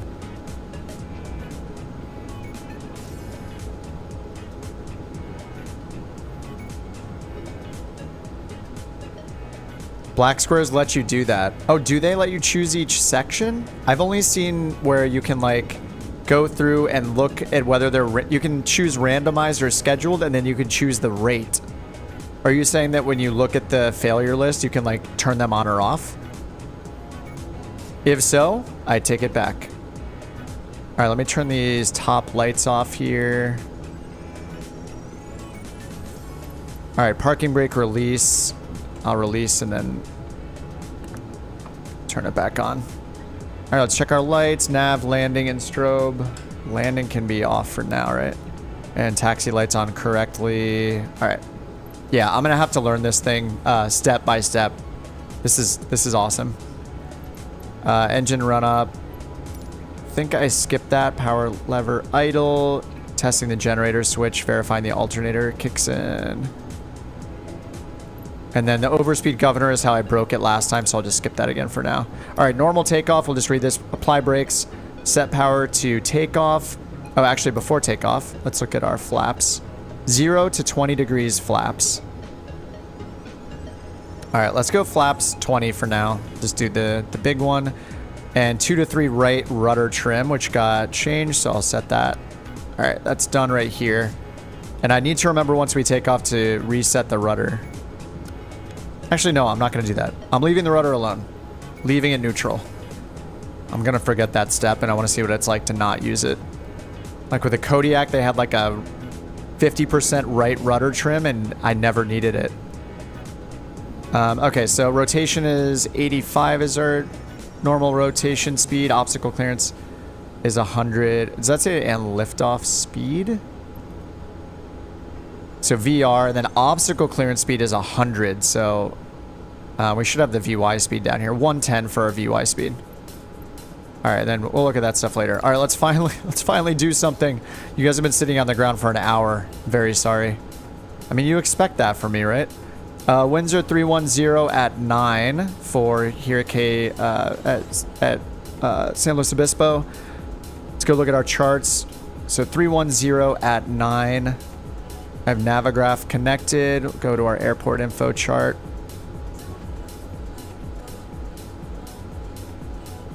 All right, so I guess runway 29ers are our best bet. So let's go cross runway 29 and taxi via Alpha down to 29er. Parking brake is off. We're actually moving. I am so sorry. Wow, this thing starts moving right away.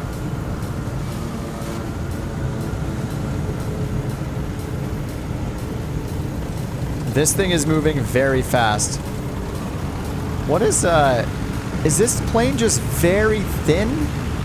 It looks like it's like squashed from behind, right? All right, this is our forward hat position. Oh, nice. When you do the right side, it actually moves the camera into the right seat, or at least zooms in to look out the right 90-degree view. So I'm just pushing my hat left and right. And this is hat forward. Hat forward twice gives you passengers. So if you do shared cockpit, this is an awesome thing to do. Because then once you go into a preset and go back, yep, it's working as I expect. It moves you back to this seat. And when you hit reset view, if you have a shortcut for that, it keeps you in the right seat. All right, let's go back to left seat.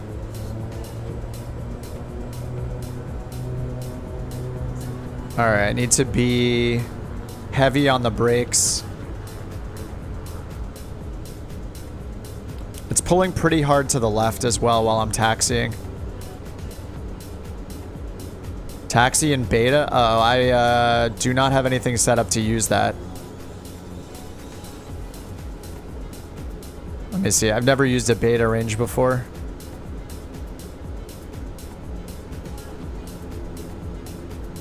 So if I only have reversers. Yeah, full reverse. Whoa. That's going to be bad. I see you spamming beta, Jimmy, but I do not have my control set up to do something like that, so I'm just going to be heavy on the brakes for now. Hard left because of the rudder trim. Can try the rudder trim. Yeah, I assume that. I just hate dealing with rudder trim. It's normally, like in the Kodiak, when that came out, there was a lot about using the rudder trim, and I ended up pretty much not needing it ever. So I stopped using it there, so that makes me not want to use it here.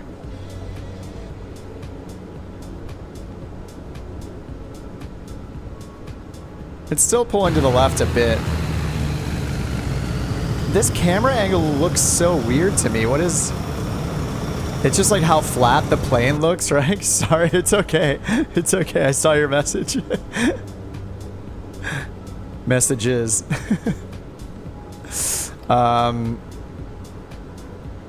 It's not too bad. It's not too different, I don't think, with the rudder trim or not. It's still kind of pulling to the left. It's a powerful boy.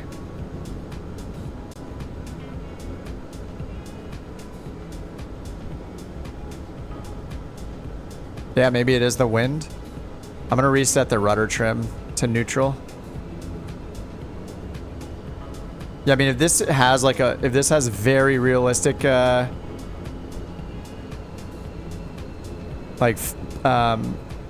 flight dynamics or whatever you want to call it. If this is very realistic as far as, yeah, you know, just how it behaves, study level or not, the actual flight characteristics of it, then I'm going to be in for a treat. I like to taxi fast anyway. Yeah, I'm getting a little faster. I feel like I normally taxi way too slowly.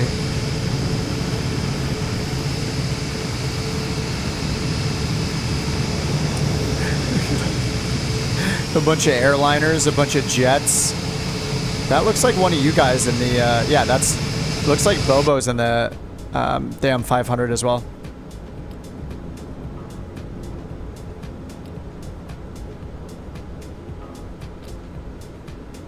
Don't spill the coffee. I actually wonder if the pillows move. If you have like a hard landing or something, if the pillows fly off the seats.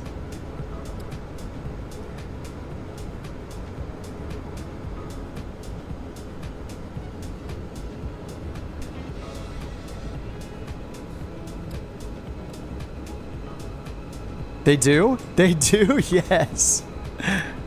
Oh, that's awesome. All right, they're there. Oh, this one, I think I braked too hard, right? Which is why that one fell over. They do move. All right, parking brake is off. I should have had my landing lights on already. I think that works. Man, I'm moving and I'm not even hitting anything. What's our rotation speed again? 85.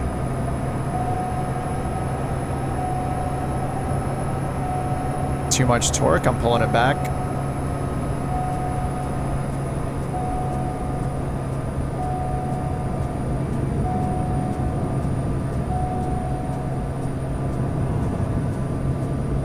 So that would be damaging the engine right there if I had that turned on. All right, so that was with flaps 20.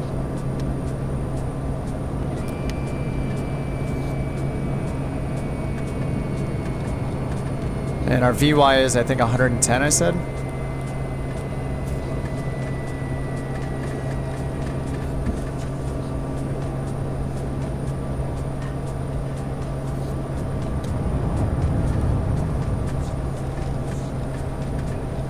All right, getting our flaps out. Already 800 AGL. All right, I'm gonna turn on autopilot flight level change and get us to our VY speed and see how fast this thing climbs. I think it was 110. Let's get our selected altitude up.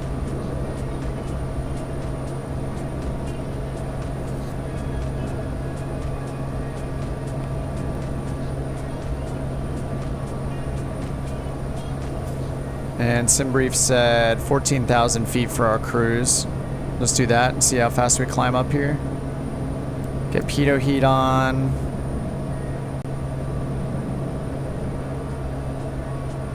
Yeah, VY is 110. We're 15 degrees pitch up.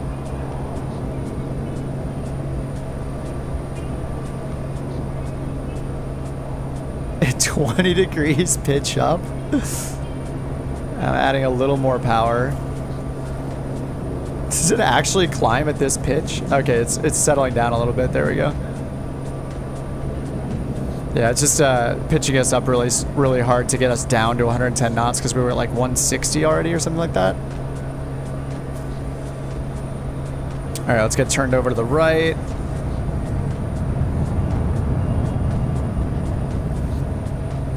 And then on to course.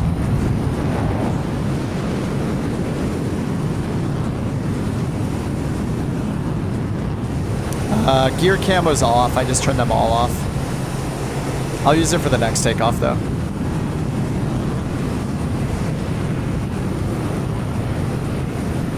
You can see the reflection of the rainbow in the tail a little bit. Beautiful. This livery is hilarious. Alright, so we are climbing at 2,000 feet per minute still. Past 5,000 feet already. Let's go look at our cruise climb. There's a cruise climb checklist, which is great. Let me see if I missed anything here. Power, 85 rotation. So our VX is 100, our VY is 110. Landing gears up. Ignition switch to auto. I forgot to, I was supposed to set fuel pumps and ignition both to manual for the takeoff. I didn't do that. Climb power. Let's see. Just max continuous power, I assume that means. So 1300.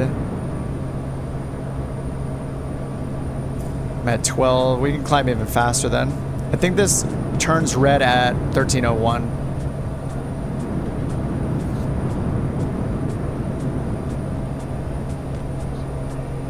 Oh, it's still green. That's very close there though. Fuel pump switch to auto and ignition switch to auto. Ice protection as required. So I got the pitot heat on. Engine instruments, monitor check. Cruise climb 140 knots to 20,000 feet. All right, let's go to 140 knots then. Yeah, because we're climbing at 2,000 feet right now. Cruise climb 140. I love that they put that in there. You don't always get a cruise climb checklist. Check altimeters. We're not going over 18,000 today. At least on this flight. We'll do it on the second flight. Second flight, I'll do a little longer one. We'll do a star and a SID. We'll do something a little longer and then get up to the ceiling. Verify altitude mode transponder. Definitely not doing that. There we go. All right, then cruise checklist.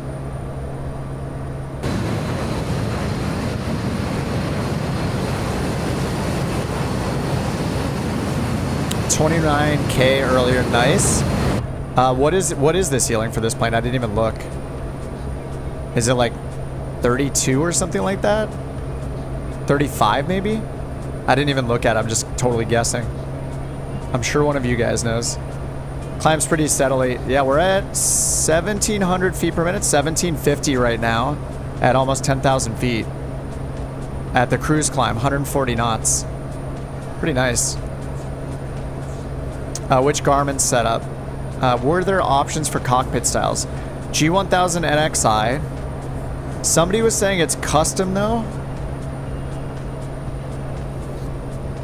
I mean, normally you don't have, actually doesn't, is it the, no, not the longitude. We've seen this type of screen before in like jets with the G3000, but not, I don't think the G1000, I don't know if we've seen like 2 columns of engine information like this in a plane that's not on a G3000. I mean, the buttons don't, yeah, like the whole panel looks, yeah, it does look custom. Like just the font and stuff on these buttons, I don't think is the one I'm used to seeing. But it's using the working title software. On startup it said working title with the version number and all that.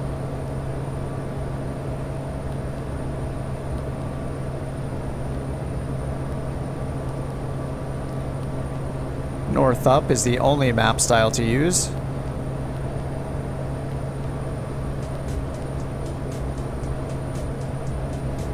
Alright, so I can go over here, go to flight plan and get the weather. Or we can just go to arrival, I guess, too. This is so cool that it pulls in NOTAMs and the TAFs as well. It doesn't just pull in... What else does it pull in? Okay, yeah, we get METARs, TAFs, and NOTAMs, and runway information. All runway headings. Dude, it has the actual runway magnetic heading in each. I always go over to Navigraph to look at this, to look up things like the actual runway heading. So 28 left is 29 or 2, 10 left, 112. That is awesome. RIP 850. I would fly this over the 850 just because I'm such a G1000. The G1000 is my crutch.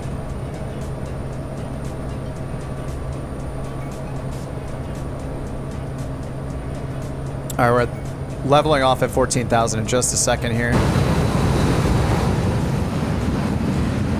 I mean, the 850 is still, I think, the 850 is going to be relevant for a really long time. I mean, like forever, because people love steam gauge planes. Like, there's a lot of people that just, if it has a G1000 in it, they're not going to be interested in it. I love both. There is a certain character and like I'm a pilot feeling that comes from using steam gauge stuff, using like a Garmin 430 or 538. I love doing that too. So I think it just depends on the avionics, really. So if you really prefer steam gauge, then you're going to go with the 850, and if you or you know, day to day, you'll probably change your mind. You really feel like flying with a G1000, you'll hop in this thing. Oh, I'm gonna have to pull back. We're gonna get into the barber pole pretty fast, it looks like. Okay, Schwartz, good to see you, man. Have a good super late night, dude. Have a good sleep. I know it's super late there. The sim burned people out on the G1000 because every single plane had the same avionics. Yeah, that's true. I do think that's why it's great the 850 came out. One day, We OK says, one day I was flying the G1000 in sim steam gauges by external panels. Funny thing is all the panels disconnected, switched to G1000 IFR. It was a breeze comparing to steams. Yeah, I mean, it's super convenient. You got the technology there. Oh, Schwartz is doing his goodbye. Bye, Schwartz.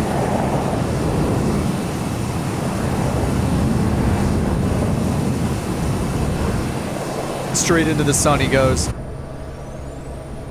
Don't let him kid you. I'm sure Kip has G1000 pajamas and socks. It's true. Why do you think I made all those videos? I wanted the swag. Alright, I can still give it a little more juice here. True airspeed 239. It's gonna go up a little bit. Ground speed's 243. I gotta turn the winds and stuff on here. Hopefully it's persistent. I think it is persistent per plane, so get wind option 1 turned on. Get our inset map going here. Back, we'll do relative, Nextrad, and traffic. There we go.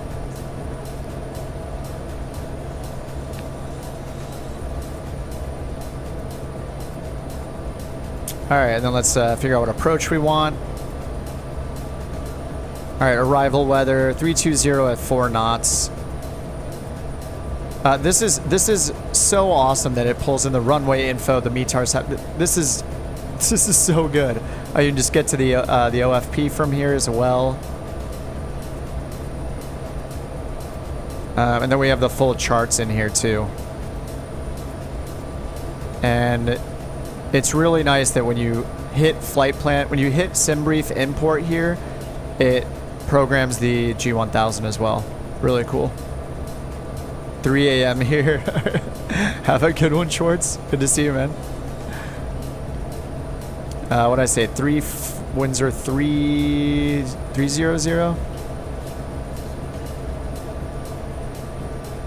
320 at 4.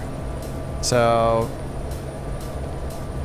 I guess we'll do a visual. Let's do the visual. Actually, look at the rest of the info here. What do we got? Clear. Altimeter 3010, and there are no clouds reported. Okay. And then scattered. 2334 Zulu.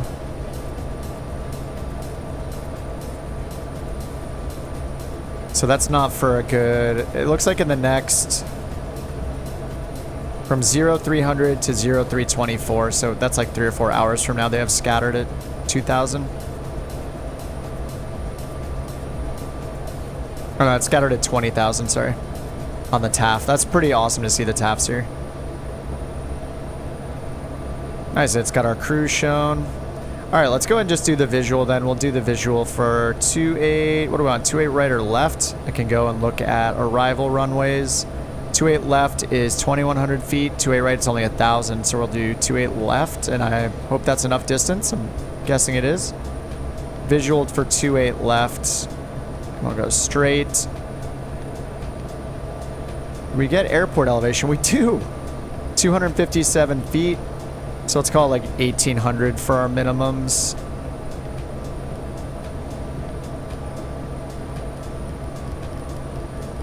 JJ says, is this plane faster than the 172? Oh yeah, it's a turboprop. Much, much faster, yeah. We're going 238 over the ground right now. You like this screen combined with the G1000, yeah. Ceiling, oh, okay, 30,000, nice. What did I guess? 32 or 35? All right, 1,800 on the minimums, and then we'll go load this in. We'll take a look at our VNav. Top of descent in 5 minutes.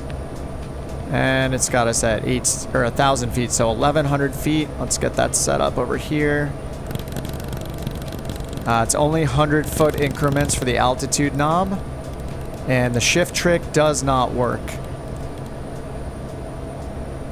Having that altitude knob acceleration is so nice when you're flying a plane that can go up to 30,000. Anyway, while I'm rotating my knob over here on the Bravo, I'll just take a sip of my beverage.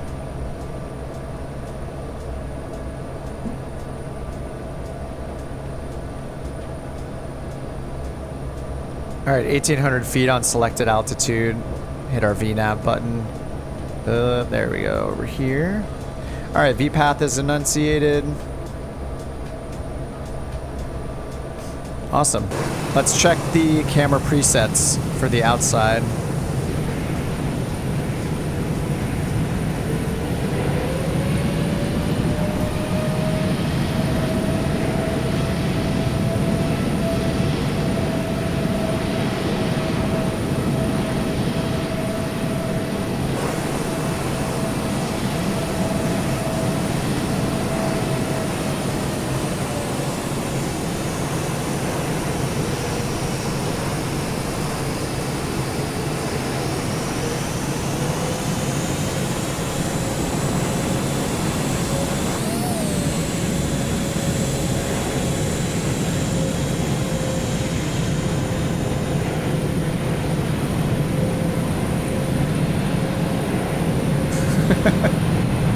You always gotta have airliners.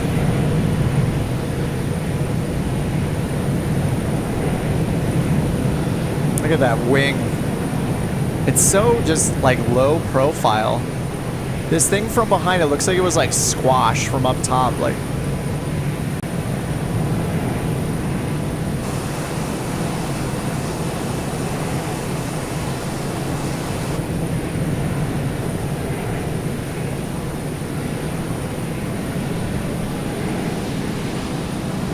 oh, that's an interesting one. That's a cool preset right there. I don't think I've seen one like this before. The terrain camera.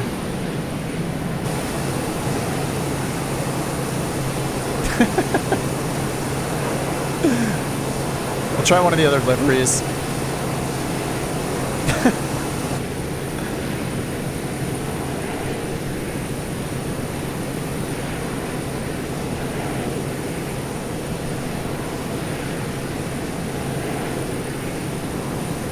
Does anyone know? Is that the... Oh, that's the tire, isn't it? That's the gear. I was like, what is... Oh, it's the wheel. Nice. These are some great camera presets. Wow. It's awesome. Taste the rainbow. Nice. Those are some great camera presets, I gotta say. Like there's a couple unique ones in there. Very cool. Move the pillows now. Oh yeah, let's see if the pillows look. Oh, yep, another one fell down. So I guess this is just your passenger comfort indicator right there. You don't even need the graph or anything. You just look at those where the pillows are at. Cabin comfort. I didn't turn the AC or anything on. Oh, we have no passengers. I didn't do the loading, that's why. Oh, bleed air on is red. Wait, should...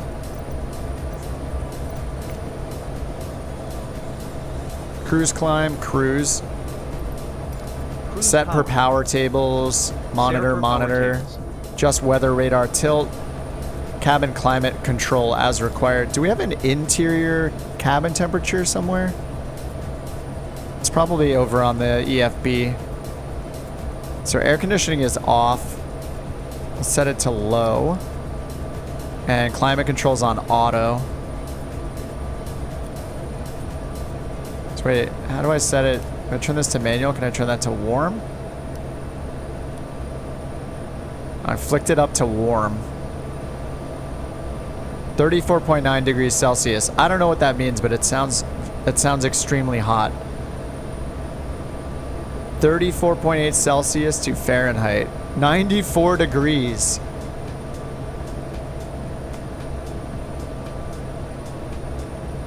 How is it 94 degrees in here? Outside it's -2.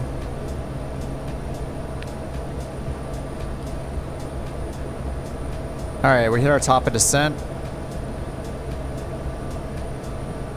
Airspeed, airspeed. AC one up. Airspeed, airspeed. We're in the yellow. Airspeed, airspeed, airspeed, airspeed. I'm actually surprised it's giving the warning in the yellow because we only have a 3-knot headwind, 12 knots from the left. Shouldn't we be able to be in the yellow band? Maybe not. Maybe it never wants to be in the yellow band in this plane. Chat's demanding a barrel roll. Oh, wait, really? I don't want to disappoint. But I do have crash and stress damage on, so... oh, turn the vent fan on.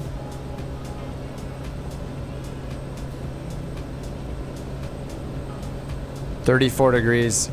It's boiling in here.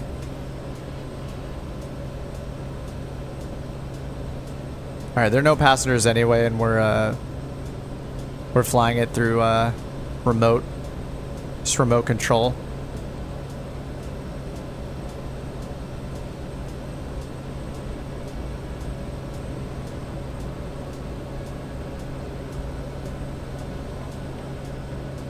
Should be a sound of a co-pilot passing out. All right, let's check our descent. 600 feet per minute.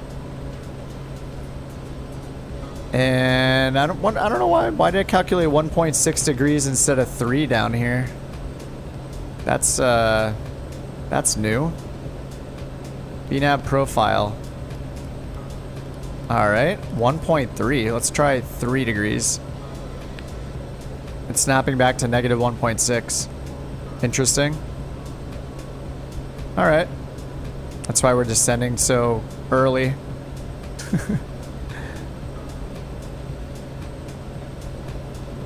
Oh, there's a barrel roll. Bobo's doing it. Bobo's doing it. Now I don't have to. I'm scared.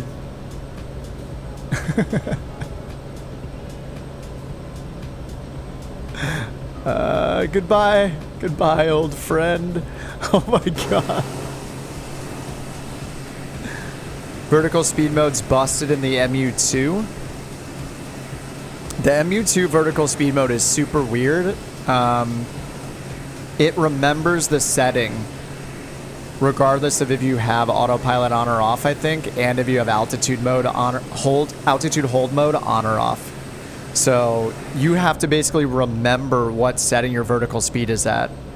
And then whenever you turn altitude hold mode off, it goes back into following your vertical speed setting. It's very, very weird.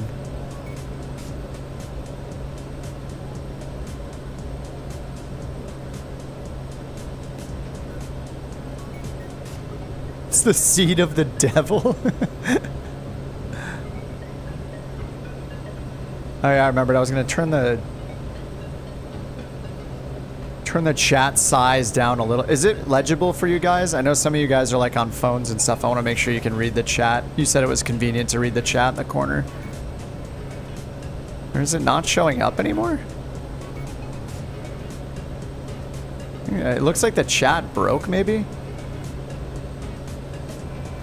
MU2 has autopilot. Yes, it has autopilot.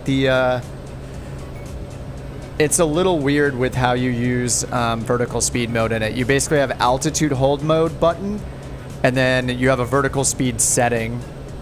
So you set your vertical speed in feet per minute as usual for like a VS mode. But basically, if you have autopilot on and you have altitude hold mode off, it will follow the vertical speed setting. If you hit altitude hold, it'll hold you at your current altitude when you hit the button.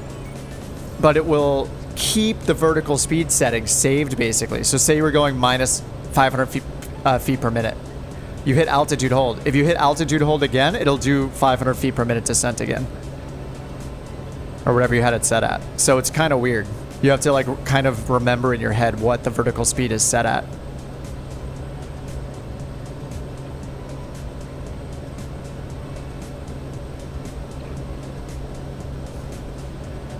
23:56. What is our current Zulu time?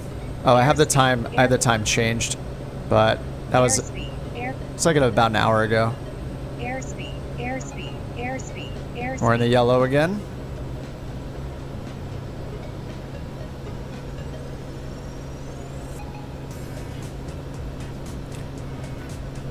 MU2 is in 19. Oh, was it 67? I thought it was made in like the 50s. I think that's what I said the other day, so I might have been saying wrong things. But yeah, pre-GPS. So yeah, it's cool that there's a 530 in it. That makes it pretty nice. So you can use GPS with it. I was playing with the VORs quite a bit. It just needs a DME. That plane is really cool. I love it. It's very basic, but it's also very affordable, especially when it was 10 bucks on Tuesday. It's great. It just needs DME. It's very limited to fly in the classic cockpit mode without DME. But I think the MU2 is beautiful. All right. I guess I'll check that descent checklist then.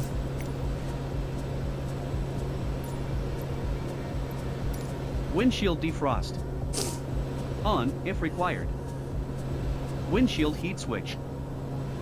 Yeah, the Defog if dial, yeah, required. the vertical speed switch Ice thing, protection Delta, yeah. equipment. It's like you're like As holding required. a switch kind of up or down, almost like Power a push kind of thing. Set to desired You torque. push it and let go, it goes back to neutral or Altimeter whatever. and Yeah. standby I don't know what those are altimeter. called.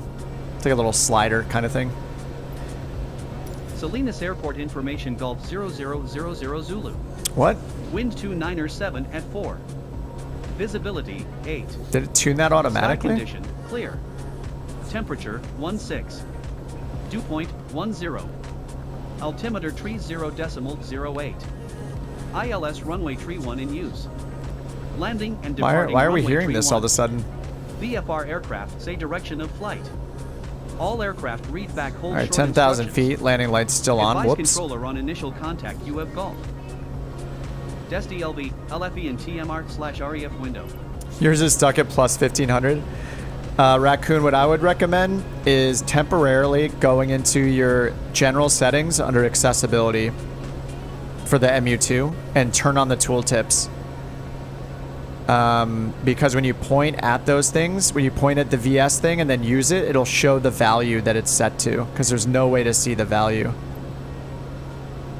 Destination elevation, 1800. That's actually not right. Check. What? Destination Cabin climate elevation is controls. like 300 feet. How do I change destination elevation? I wonder, is that a bug? 1800 is what I put in for minimums, but that's not the destination elevation.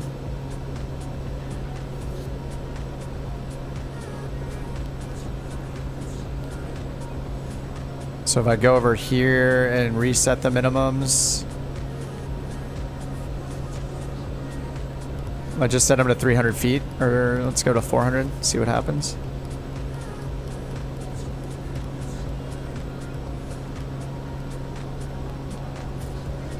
Yeah, it's setting the destination elevation at our minimums instead of at the airport elevation. That's kind of weird.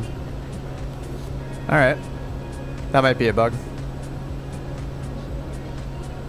It's a little bit important when we have a pressurized cabin. I'm not using the pressurization right now, but As I will have required. to learn that. All right, before landing, altimeter set, fuel pump and ignition to manual. Okay, so takeoff and landing, for approach and takeoff, you turn fuel pumps and ignition both to manual. And then once we're in climb, we're changing them to auto. Fuel pump switch manual, landing light switch is already on. Fuel balance and quantity check. It is very balanced. Is there a fuel selection? We got fuel shut off.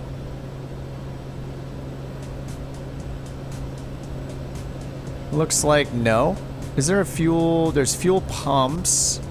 I don't know if there are any fuel like draw options of any or settings of any sort in this plane. Is this the first Piper to pull from both tanks?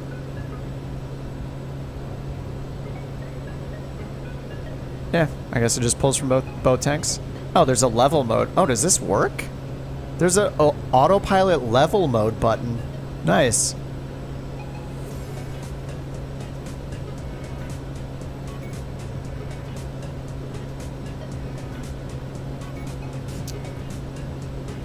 And I'll need to figure out the beta range stuff. Probably won't mess with it tonight, but I'll mess with it off stream so I can taxi like a pro and use reverse thrust like a pro. And we're doing the visual, so I don't know anything about Monterey. We're just gonna do it live.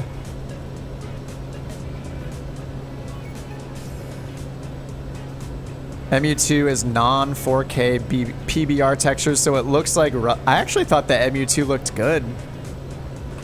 I probably don't have as high standards, maybe.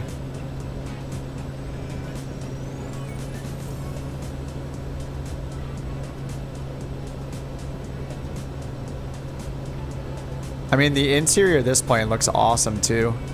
Look at this. Oh, yeah, sorry. You guys were asking about the snacks. Somebody was asking about the... refreshments in the back, and I forgot to put them out.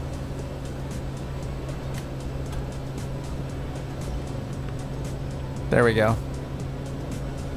It'll be just in time for landing. Oh, yeah, I set a preset back here. There we go. I forgot to use this. I set this and forgot to use it. Delicious. This is the dream right here.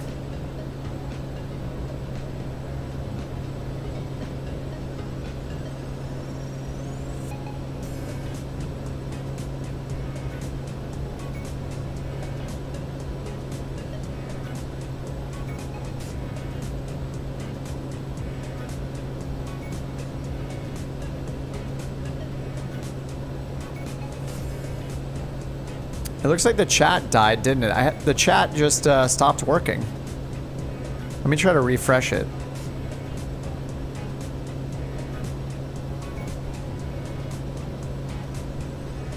There, it's back. Yeah, that was weird. Sorry about that. I don't know why that just randomly stopped working. All right, where are we at? 6,700 feet. Oh, nice. It's giving us a... like a full-on infinity symbol reversal here to lose altitude. We're going to overfly the airport, turn all the way around, and it changed our flight path angle to 1.8 degrees. Why is it doing that? Is it... Okay, okay. Oh, yeah, that's weird. Why was our top of descent... Huh. Not quite sure why it's doing it this way. Why did it didn't just descend us for a straight-in approach?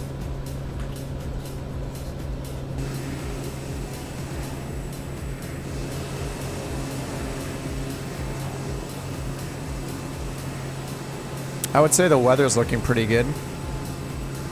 This looks okay.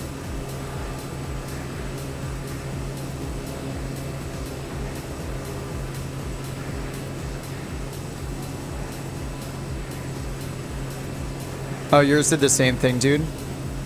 Alright, well there's the airport we're going to land at. There's the runway. We're just going to do a nice little loop around here. This simulator looks alright, guys. It's not bad. Not too bad.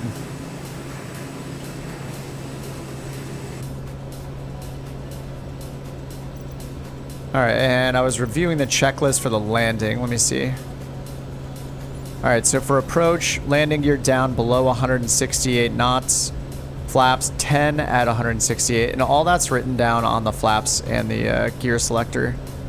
So we got down 168, and then we got 168, 135, and 118 for the flaps. Alright, landing check. 3 green, check brakes. Flaps, and then airspeed 85 knots. Disengage autopilot and yaw damper. Is yaw damper on? It is on right now, so I don't know if it turns it off automatically or not. But it turned it on automatically when I engaged autopilot, I guess, because I didn't turn it on myself. Alright, so it says airspeed, landing check airspeed 80 knots is our final approach speed, I guess. And then 36 degrees, that's full flaps at 118. All right. 85 knots for our approach. Just as a rule of thumb.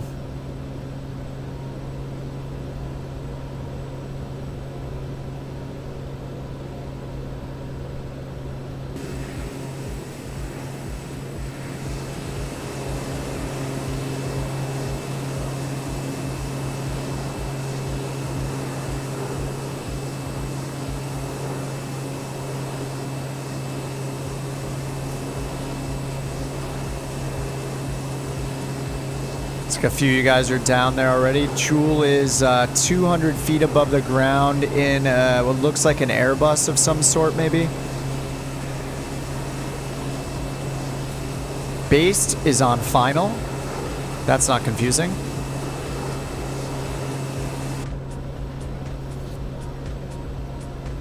All right, 186. So gear is 168. Flaps 1 is 168.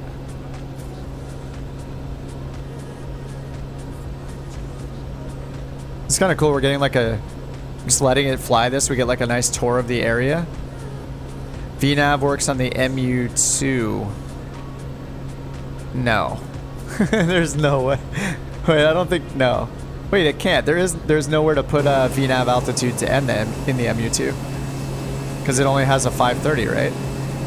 And there's no VNav support in a 530. Just the G1000 or G3000, G5000. No.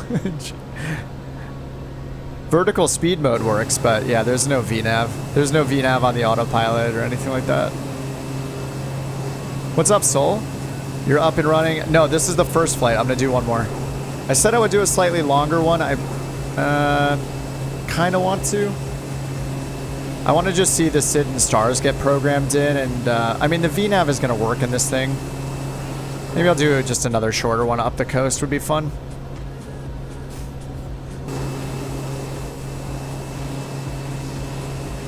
But we're gonna land. We're landing in Monterey, KMRY, and then yeah, I'll do another one.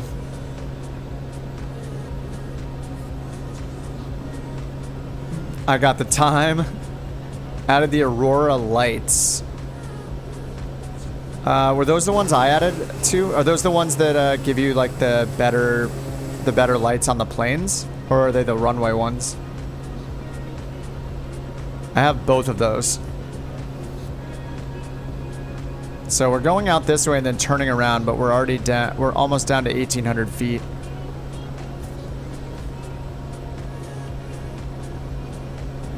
It's looping us around again.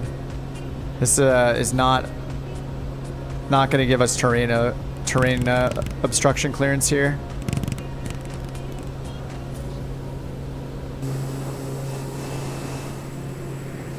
As I turn into the mountains.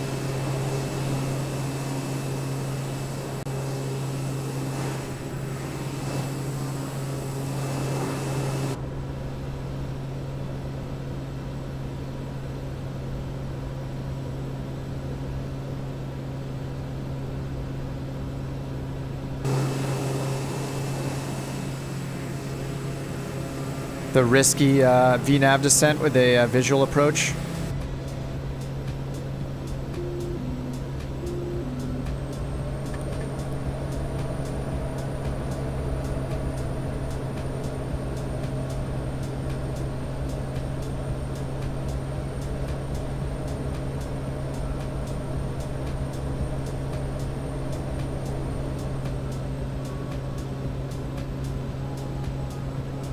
A little bit of steep turn action here.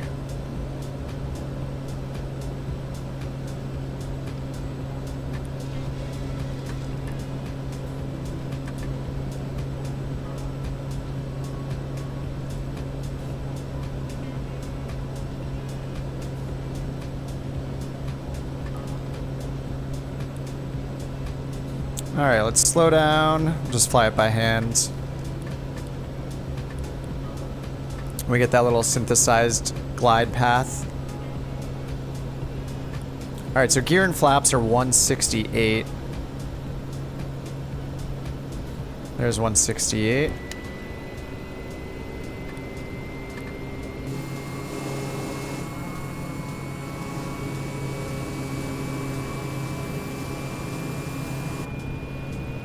And flaps 1.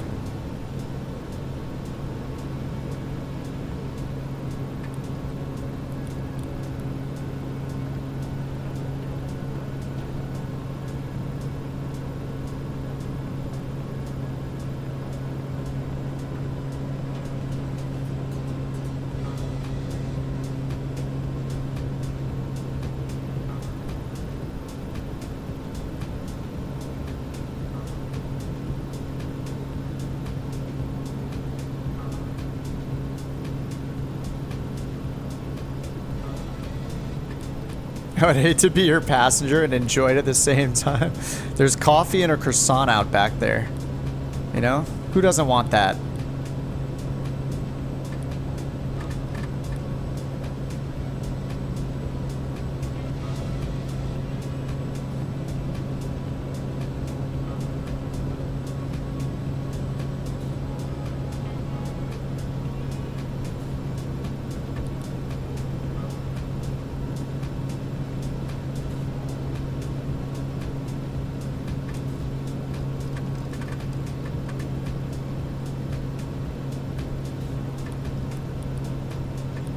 Alright, what did I say? 85 for the approach speed or landing speed?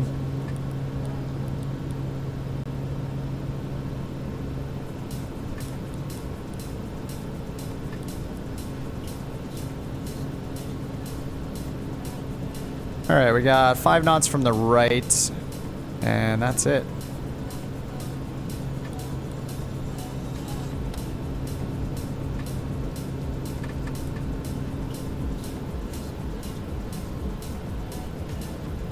I think it was what, 118 for flaps full?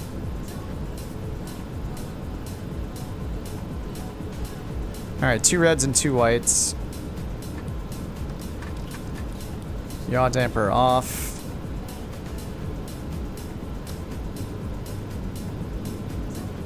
Alright, full flaps. Oh, flight director. Is that distracting you?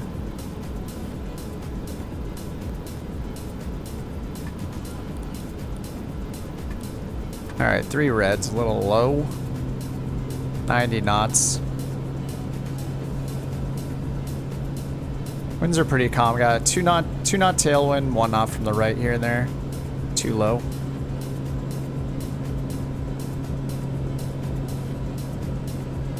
One white.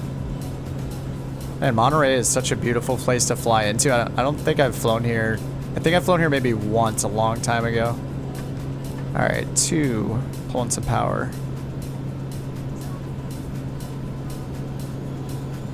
Little bumpy. 3 whites, pulling more power. And 95 knots. I need to pitch up a little. I am way too high.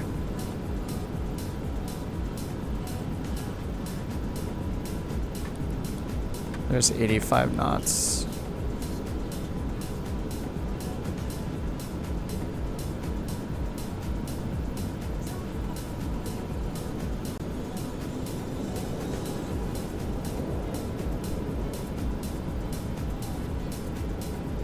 Very, very long landing.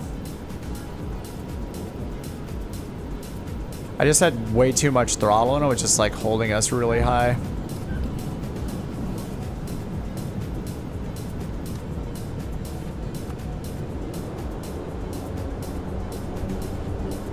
Oh, that stops really fast. Sweet. Looks like most people pulled off to the right. Oh no, I did the full, yeah, my beta mode doesn't work right, so it just gave it full throttle just then. And I was looking over at another screen for a second. Don't mind me.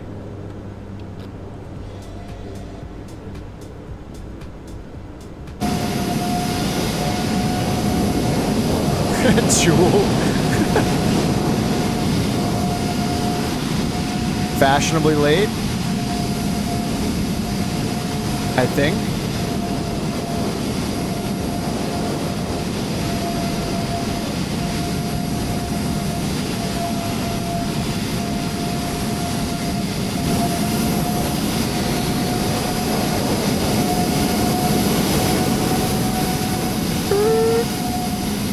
Nice.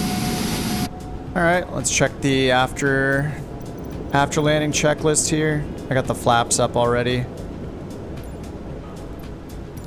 Fuel pump switch. Oh, I forgot to change our switches to Ignition manual switch. for fuel pumps and ignition. Off. Pitot switch. Off. Additional ice protection equipment. Off. Landing lights. Off. Strobe light. Off. Weather radar. Already had that on standby. Standby. Flaps. Retract. Transponder. Standby. All right, nice. All right, shutdown. Parking brake. Parking brake is Set. on. Power is idle. PCS cabin comfort switch. Okay, that's right down here. Oh, you can't use your mouse? Off. Oh, you can use your mouse wheel. There we go. Power lever. Idle. Cabin climate controls.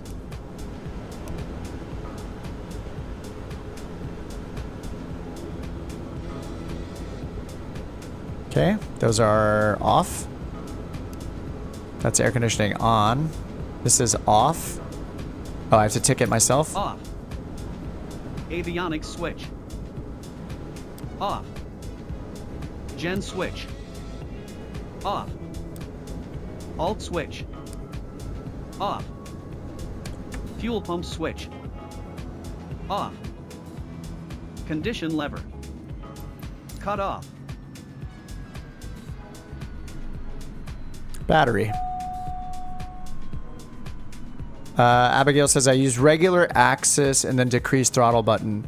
Yes. Yeah, I have the same set on mine. So the detent on the thrust lever on the Bravo is like a button press. So I have that set to decrease thrust. So I can get to full reversers, but as soon as I pull it out of full reverser, it will pop it to 100% throttle. So watch, as soon as I pull it out of that detent, it flicks it to full, and then if I move it again,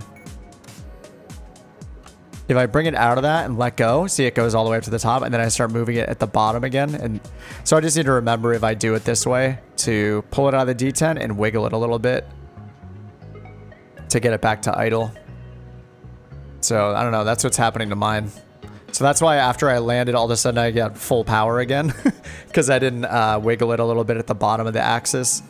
Yeah, probably something wrong with my settings. Okay, that is all turned off. I thought I had to hit the battery switch. There we go. All right, let's do another short one. I'll do the. Should I turn on? I don't think I should turn on any of the. I'm gonna actually reload in just to kind of refresh the thing. What settings do you need? I'll show you right now, Soul.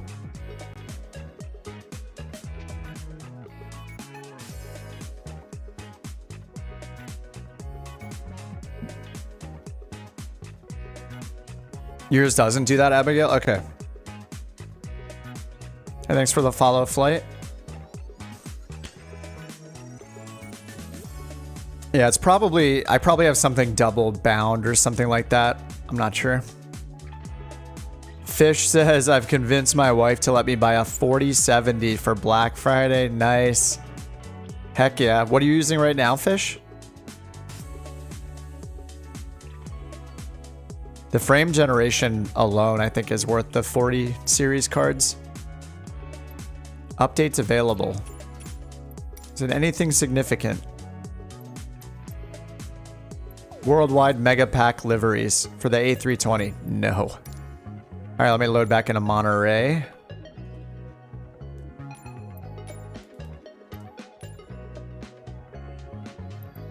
We mostly parked right here, I think.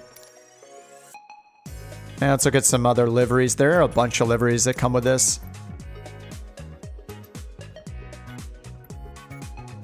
14 liveries. There's a couple with this like dark gradient to it. We got lime green, beautiful. I kind of like this muted blue. Seafoam green and white. I guess I want you guys in this one. The like royal blue instead of ocean blue. Shadow. All right, we're gonna have to do the shadow one. We're going the full spectrum here. We're going from the unicorn pooping a rainbow to the blacked out one with looks like a bluish purplish tint to it. The full spectrum.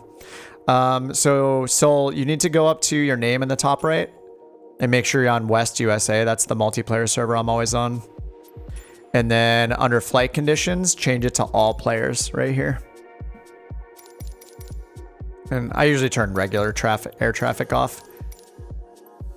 And then I usually just roll the time back so it's daylight out. Oh my God, Fish, that is a giant upgrade. 4070 Super to a, or sorry, 2070 Super to a 4070. That's gonna be absolutely insane.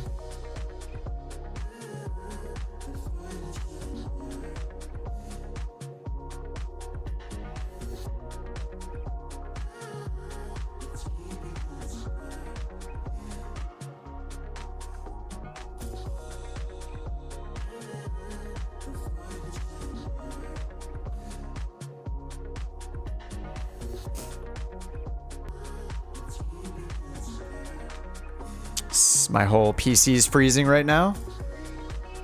I feel like Flight Sim has been like freezing my whole computer. Oh, it just crashed.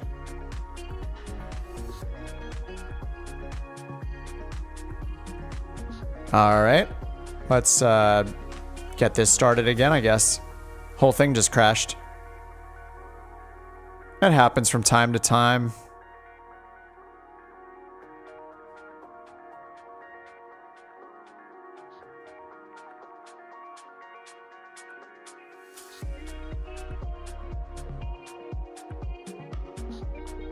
It's funny. Was it last night? Yeah, last night a friend of mine hit me up and said like he wanted to try out Star Citizen.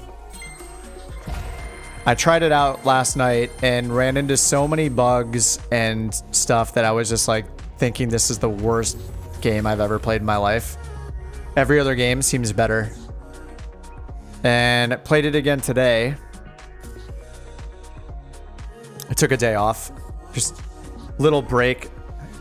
Kind of have like a bunch of PTO to use and stuff, so I just kind of took a little break. Been kind of our puppy's basically been terrorizing us, so I've been sleeping pretty crappy the last like 2 weeks anyway, so it was a nice little break. But I booted it up again, played it a bit more, and up until starting the stream tonight, I was super excited about playing more Star Citizen. And now that this plane is out, now that I'm playing with the M500, I'm basically like, it's stolen that excitement right back to Flight Sim instantly. I'm like, oh my God, I gotta learn this. Star Citizen is interesting though. It feels like we're beta testing or alpha testing, but paying money for it. But it is really unique. I've never played a game where you can load in like it's an FPS and a space flight simulator and multi-crew ships and stuff all at once. I don't know. It's pretty insane. Like it has so much promise, and there's supposed to be a lot of big developments happening with a new engine. I don't know. It's pretty cool. But I think I just need to get it into my mind that it is like a pre-alpha test, basically, is what you're part of. But anyway, I was really excited.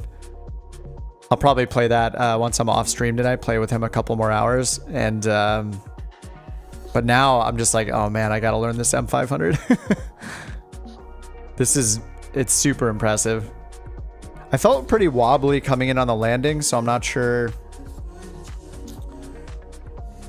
It's probably just a little more reactive to the winds and stuff than most planes. Like whenever you have a higher quality plane, it's much more challenging to fly in general. Yeah, I just got really high at the end there. Needed to pull back my throttle a lot sooner than I did. Or actually when I was, what did we go down to 3 reds and then I added power? I added way too much power and it just brought me up like way too high. Anyway, I'll just get used to the power management on final.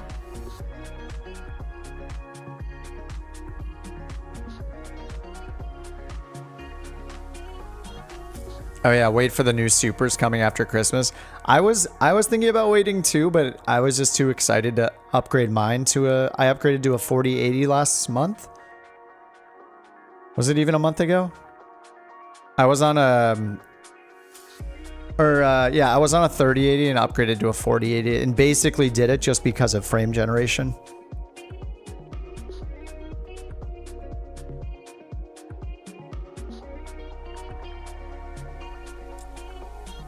The sim is just still loading.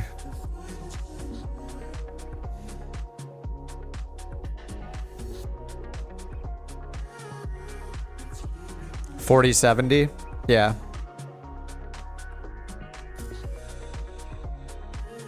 Reacts differently at different power levels. Yeah, I just gave it a little too much power at the end there. I needed to be more gentle since it is a turboprop. Frame gen and just be able to run it better. I mean, that's going to be a gigantic upgrade for you. Yeah, and frame gen is really, really nice. Man, this is taking forever to load.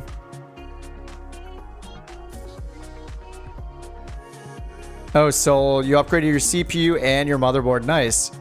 Helped your graphics significantly. Oh, I'm sure. That's awesome. Yeah, I'm at the point where it's not. I'm gonna wait for like the newer processors. What came out, like the 14900K or whatever? There's some new ones. I'm just gonna wait to see, like, get the chip after that, basically, since they're kind of on a whole new generation.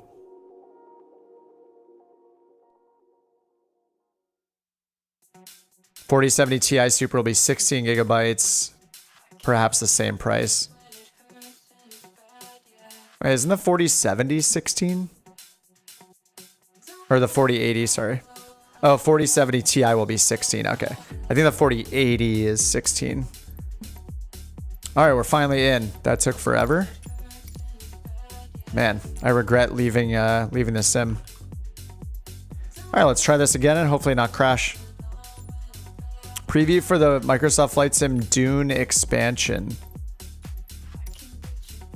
I don't think so. When did that come out? Okay. Oh yeah, it's called the FSM 500.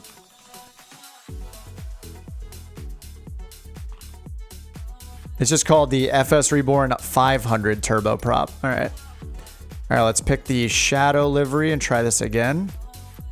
And not go on the runway. Pull the time back. All right, here we go. Sorry for the wait, guys. Finally, I don't know why it took like 10 minutes to restart the sim.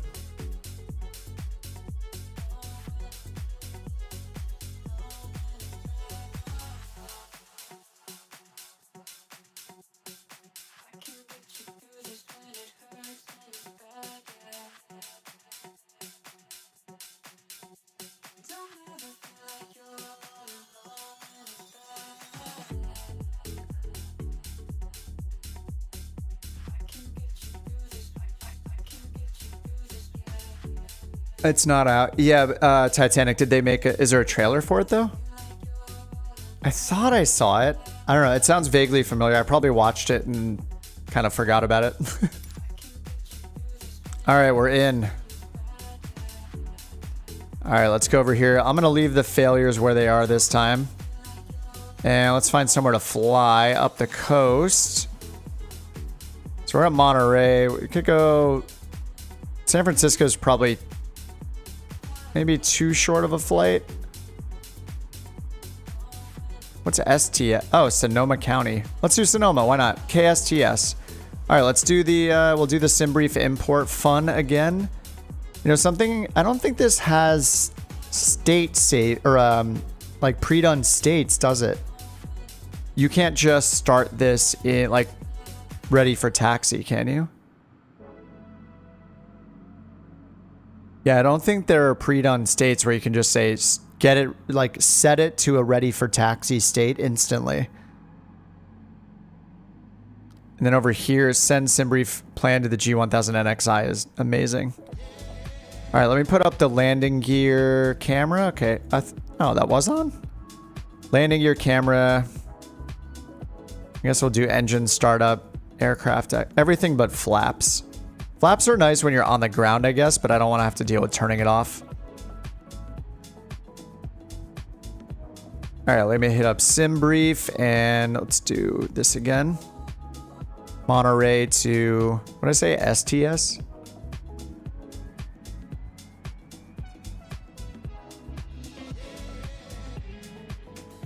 Sonoma County. Let's see how long this is. Piper M500, the P46T.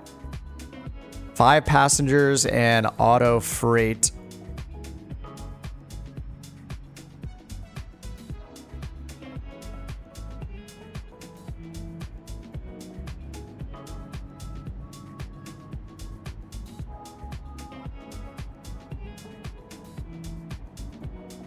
All right, this is only 42 hours of airtime, so that's pretty good. All over the coast, we'll see SFO. We'll pass by Golden Gate.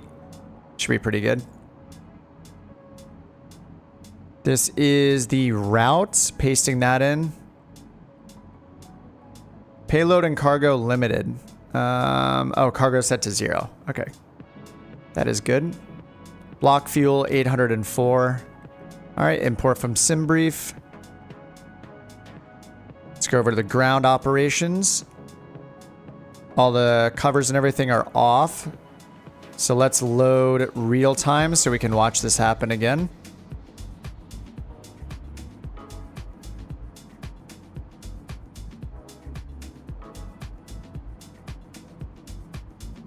Actually, do we need to watch it again?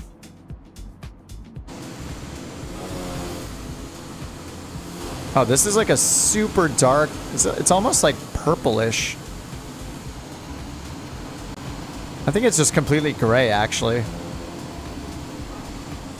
Okay, it's just totally gray. I think it's just like the tint of the light and stuff, making it almost look a little purple.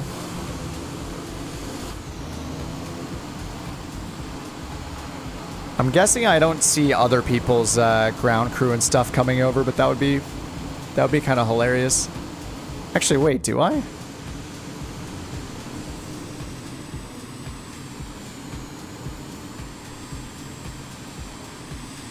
Where is another one? No. Yes. I like that livery too. The liveries are great. I love this old school like beige color. Beige and maroon. It reminds me of like an old station wagon or something.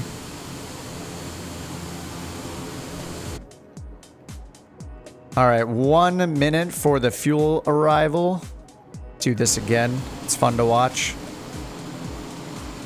Where's our fuel truck at? Looks like he's right over here. All right, so I guess I should get the cargo door open. Oh, passengers aren't on the way yet. Isn't the cargo door? Oh, it's right here, cabin door right there. Whoops. Nice. Automatically does the camera for that one too.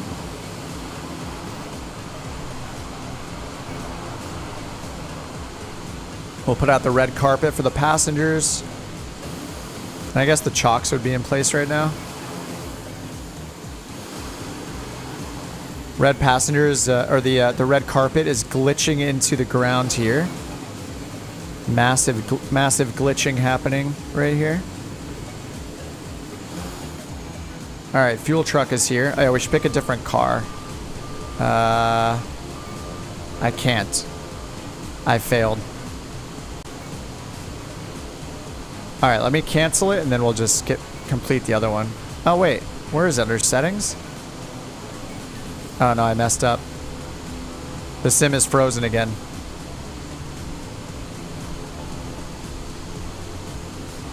Still frozen, still frozen. Okay. Somebody's plane turned off. Oh, it was under here. Whoops. All right, let's go with a red SUV. All right, load real time, and then we'll just skip the fuel. All right, boarding. It says that passengers are boarding the vehicle. We're gonna wait for them to be flirting with the pilot. Oh, it did the same for you with the freezing?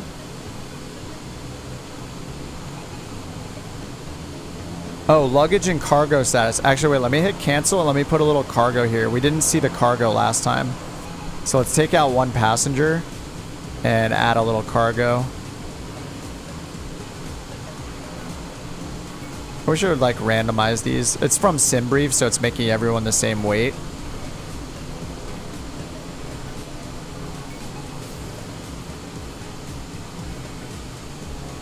All right, load real time. So we'll see the luggage and cargo this time. Okay, and the fuel was already filled, so it skipped that part. Yeah, we didn't get to see the luggage cart last time.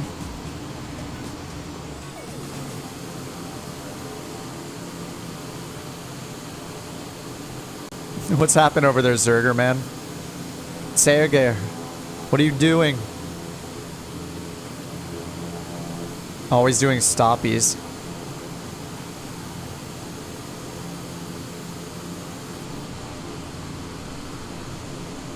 Alright, passengers are on the way. 40-second ETA. I think I see it over... Oh, no, we're looking for a red SUV. Is that it? Yeah, there they are. They're the passengers on the way. The red carpet's kind of messed up right now, so... they're not going to get a great loading experience. The red carpet's not even for them, it's for us. So we don't have to clean all the dirt off. The red carpet just collects all the dirt.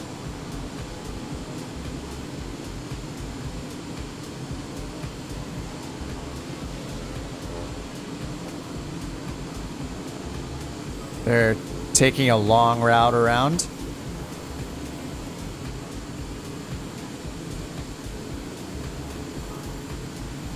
Is the... okay, the luggage has been loaded to the vehicle. So I guess the luggage and cargo is just done in the vehicle. We don't get a separate luggage cart, I don't think. It's just coming in the vehicle, which makes sense. For a small plane like this, you wouldn't have a totally separate luggage cart.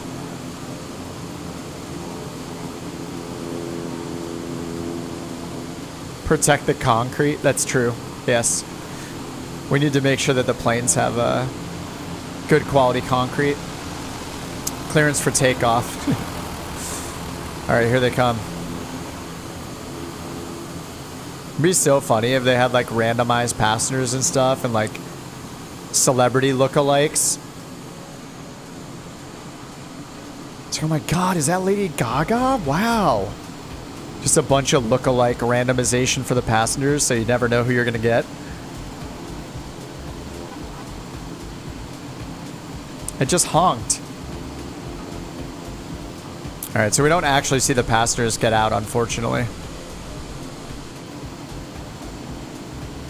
Set the cabin temperature. Yes. I mean, we should probably get the plane started up while they're on their way. It'll blow their hair back, though. That's the problem.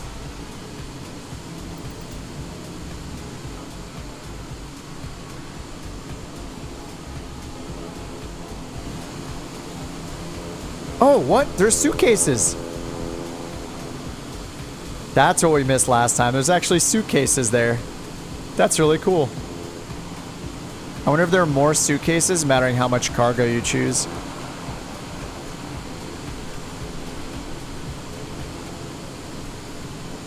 $18°C in here. That's not too bad, right? I don't know the conversions. 18°C to Fahrenheit. 64. All right, that's a little chilly. Some people like that. Oh, it's actually showing them load. Okay. Pillows are back in position. No passengers on board yet. The cargo is on board. All right, there's one person. 0 wearing seatbelts. All right, we're gonna have to get the snacks out there, get the coffee out there. Coffee serve. All right, they're gonna be very happy. We give them the refreshments so they fly all over the place during takeoff. 3 passengers on board.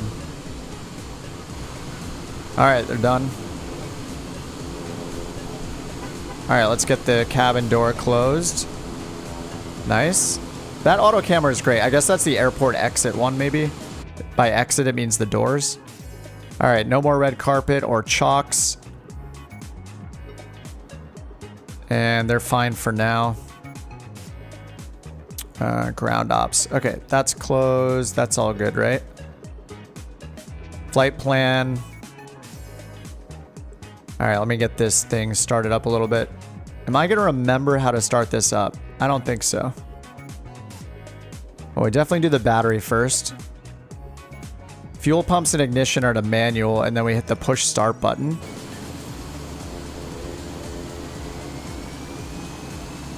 Is that all we have to do?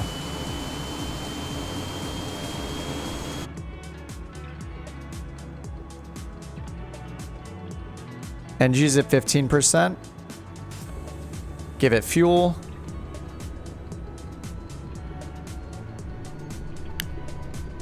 And strobe is on.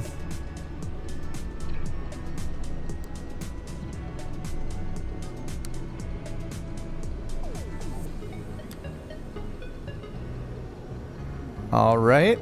Nice. That was a good start. The ITT didn't go above like 600. All right, pitot heat's off. Ignition's still on. Let's see, we turn this, both of these there. Generator on. Alternator on. Close that. Turn our avionics on.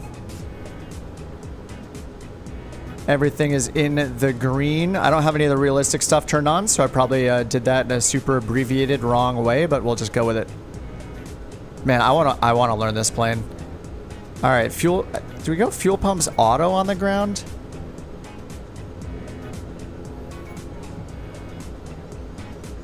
No fire test pre-start. Yeah, we're keeping this abbreviated so I don't do like an 18-hour stream here. We're 2 hours and 45 minutes in. That was long enough for the first flight. People were waiting like an hour until I took off, so I feel kind of bad about that. So, all right, taxi light is on already. Let's get the Garmin going. Dude, I love that the flight plan just comes in automatically. That's gonna be such a time saver doing this stuff. Even though you have flight plan import through the Navigraph plugin, it's just one more step. All right, 20 degrees for our flaps. That's good. I think we're just like ready to go, right?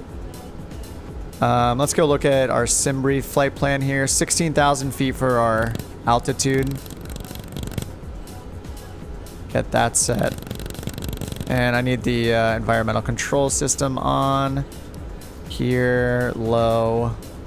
Vent fan, automatic. Bleed air is in. Whoops, I forgot about that before. I think that was part of it. And then this needs to be turned to normal. I think that might be it. No cast messages except pitot heat. I'll just turn pitot heat on now. I wish there was a takeoff config button. That would be cool. Okay, and let's roll this all the way up to 16,000. Hit B to set our baro, 3009. I'll hit flight level change mode, heading mode, while I keep rolling this button.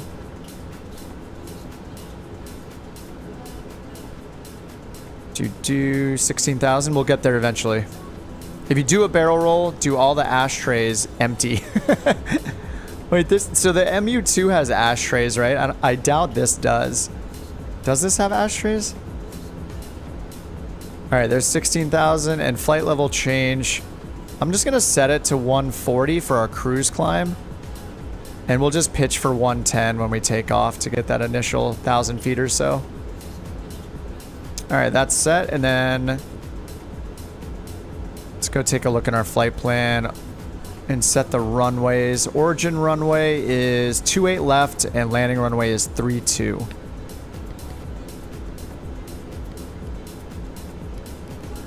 28 left is the one we landed on. And then all the way down here. We'll set 3-2 for our arrival, just so when we set an approach later, it'll be a little easier. All right, nice. Let's get that off. Let's zoom all the way in down here. And there's 28 left over there. Or we could go down and get our charts going over here. This is gonna be so nice on VATSIM. This thing is so easy to start up. You have the failures if you want to get crazy. We have Navigraph and we have SimBrief, and it syncs with the G1000 NXI. It's crazy. Oh, this thing is awesome. It's like the new TBM. All right, we could use these. All right, let's go to 28 left, and runway heading is 278. Get that set here. All right, 278. All right, let's go. Parking brake is off. And we are going to turn left and just go down to... Looks like we can go down here and then we'll cross the runway. We're gonna have to cross the runway no matter what. Let's just cross here at Juliet. Flaps are already set. Endgame's on the runway.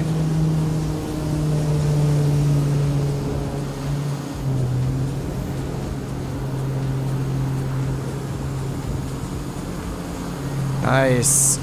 Ooh, the speed.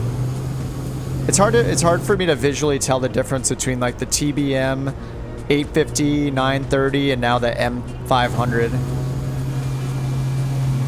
This does have that big antenna in the middle. 3 windows for passengers.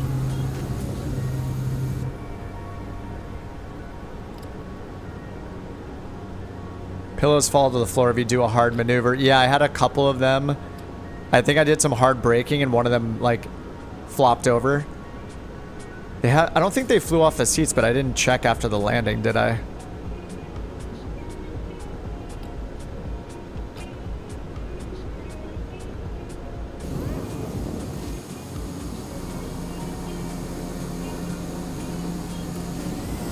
TBM hot on our tail.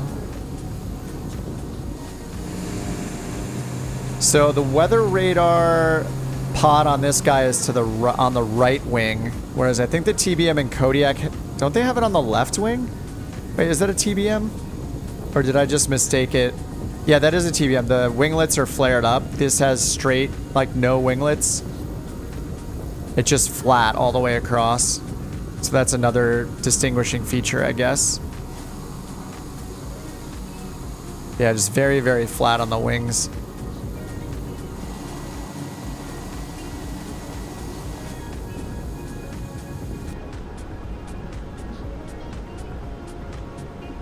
Weather radar pod location's a good indicator. Yeah, it's on the left side for the Kodiak and the TBM, isn't it? We're about to see. There's the TBM right here. Yeah, it's on the left side, really far out on the wing on the TBM. And I think the Kodiak is similar. This one's in more towards the fuselage, more on the right wing. And then the flaps over the gear is probably another indicator there. Cruising speed. We were going... Was it 200? What was our cruise? What was our true airspeed on the last flight? Were we at like 240 maybe? Or was 240 our ground? Anyway, we're about to find out on this one. You loaded the flight from SimBrief and now you don't see us all. We went to, we're at 28 left. The southeast part of the field. All right, flaps are set 20 degrees down. And we're supposed to go up here and change fuel pumps and ignition both to manual. I do remember that. Landing light I have on a switch. That's on. Taxi light can come off. I love the overhead panel here. Oh, we didn't test the dome lights, but they work. There we go. We got dome lights. And then we got our dimmers for all the interior lights too. Oh, what do we got down here? Oh, that's our audio panel. All right, let's check the passenger comfort. Everyone's very happy. They're about to lose their lunch. Oh, the pillows have been dropped. That's some bad taxiing. And we'll see if the food stays or not.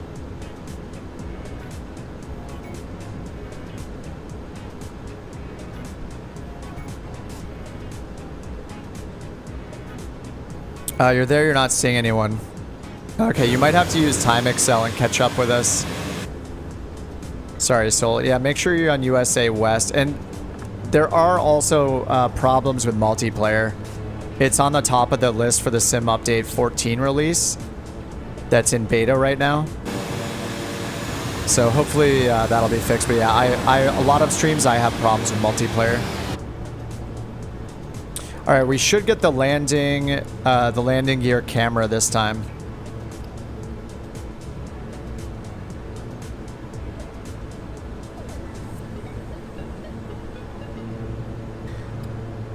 All right, rotation speed is what, 85. 85 for rotation, 110 for our VY speed. Autopilot's all set to go. Fuel pumps are on. Takeoff config, ignition on.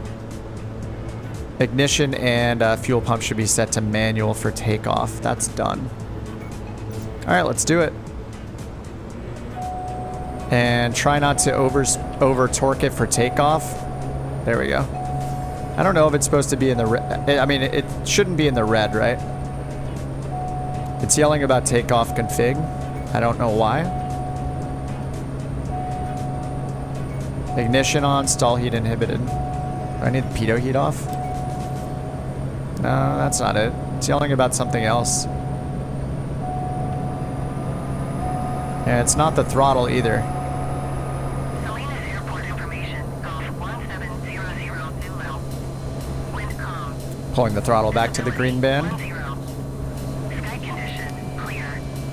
Temperature 15. All right, gears coming up. Does not want to do the gear camera, I guess.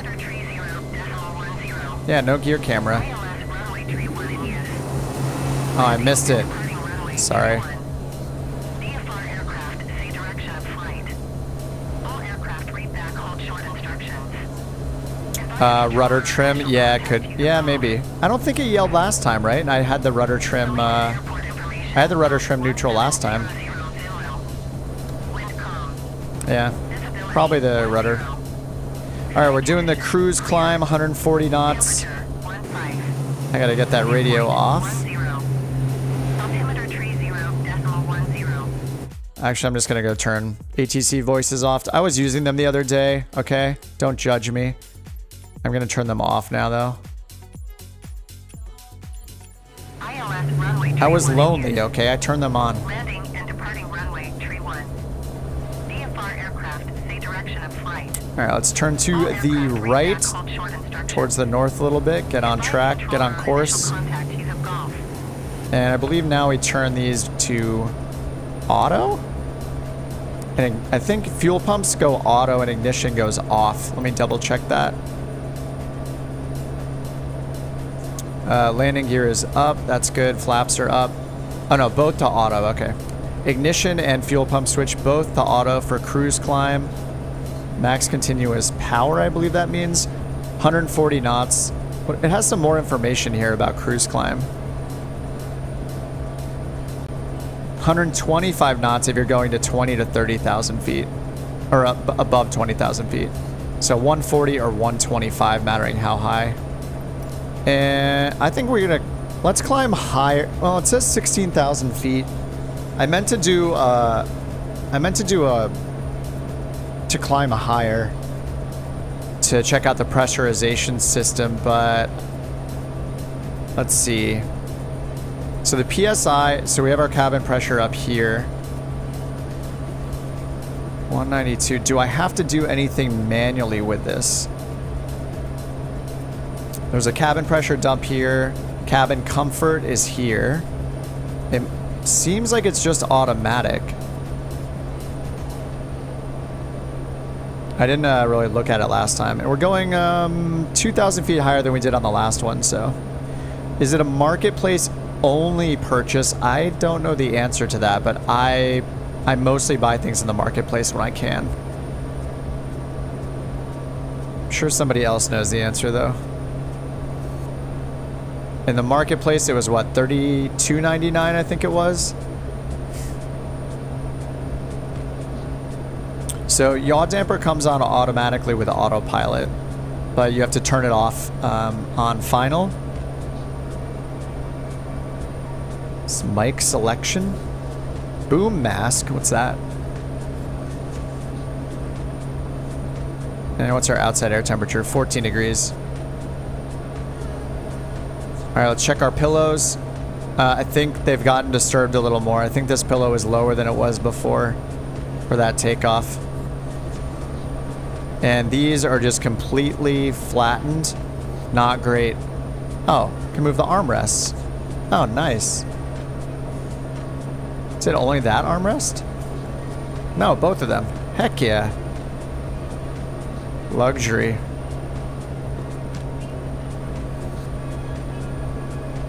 Oh, what's this?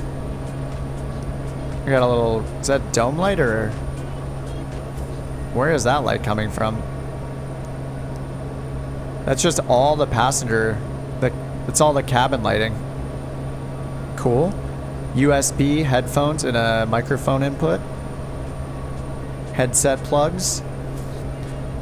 All right, 7,500 feet already. So we're climbing at 1,600 feet. All right, I'll put pitot heat on. Stall heat inhibited. So with my pitot heat switch, it puts stall heat on automatically. Okay. I guess I'll just want to click pitot heat. Until I learn the right ways. Well, I know which videos I'm going to be watching. And I think I don't know if I'll be ready for VATSIM for this on... I guess, yeah, maybe. Maybe I could do VATSIM on Saturday with this or Sunday. Coffee mug looks awfully full. Is there anything I can do about that? Oh, it's gone. Hey, what just happened? Does it just go away over time? Let's organize the pillows again. All right, pillows have been fluffed. New croissants, new macarons for them. All right, almost at 10,000 feet already.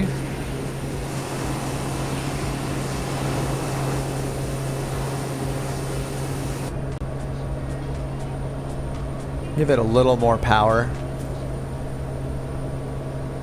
Let's see where the red line is here on the torque.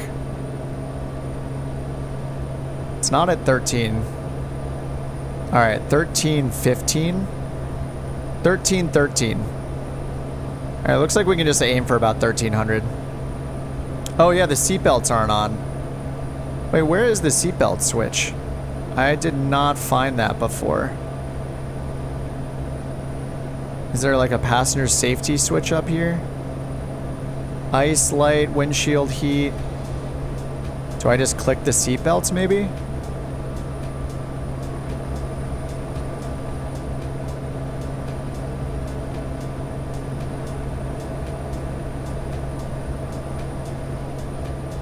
There are little buttons here.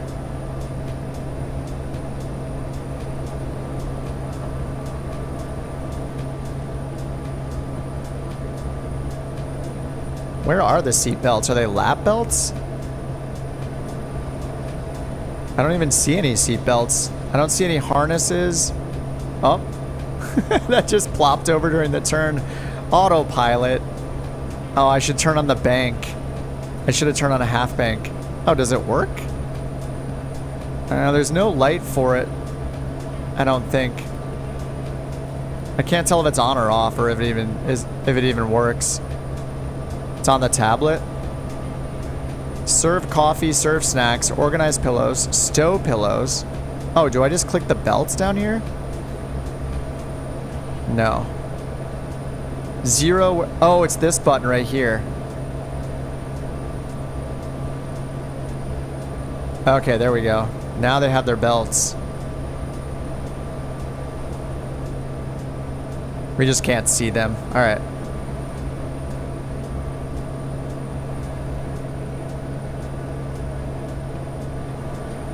Okay, yeah, there's no actual light or anything either. Wait, there's a light for it on the panel.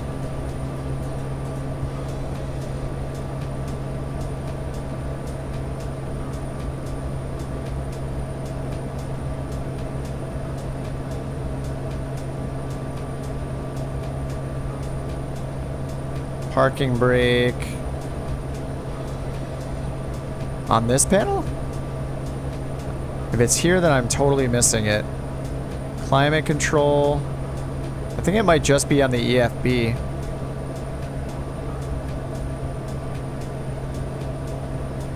Ice light. Yeah, I think it's just on the EFB. Oh. We got visors.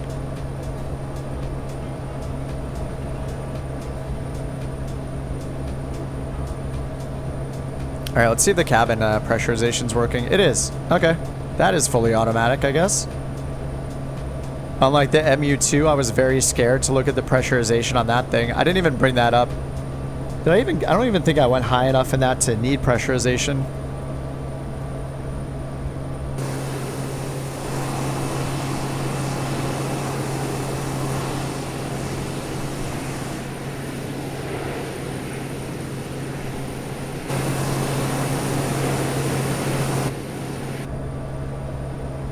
All right, we're still climbing.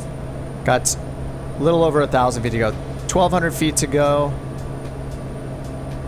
I'm totally gonna have to turn on the wear and tear on this plane and start learning about, like, I think the light bulb failures are awesome. Like that's such a easy realism thing to engage. Is like your first thing is just like light bulbs fail. So like maybe your taxi light goes out and then that gets you into there, I'll just turn on light bulb. I can't speak right now. Light bulb wear and tear. These are a little scarier. Brakes and tires wear and tear I think are cool. I'll just leave the failures off.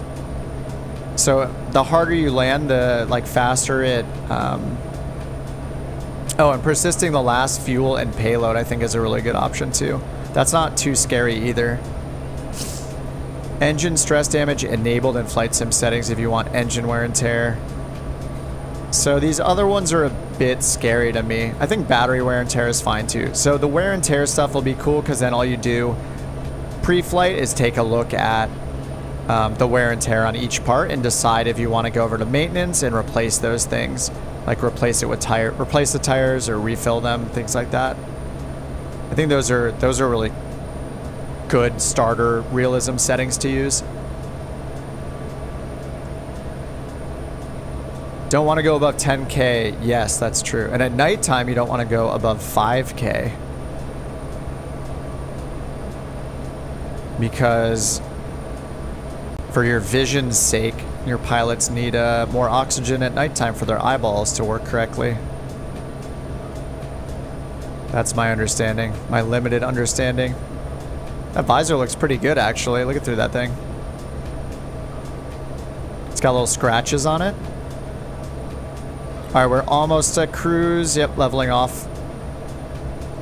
176 knots, so I'll have to pull it back just a little bit. We have a 14 knot crosswind and 4 knot headwind.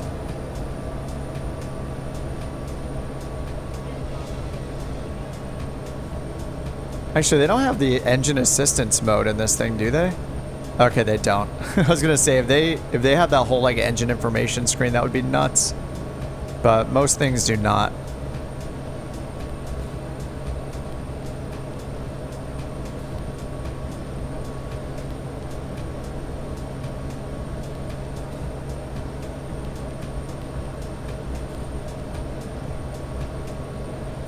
And then charts. Oh yeah, I didn't link this one.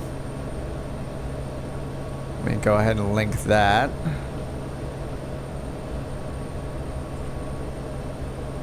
I feel like I don't really need it. And it's kind of nice to have it here too. It's just we have it over on the EFB already. But I guess I could load 2 in and use the inset map or the HSI map. That's what I was doing before when the G1000 plugin came out. I was playing around with that.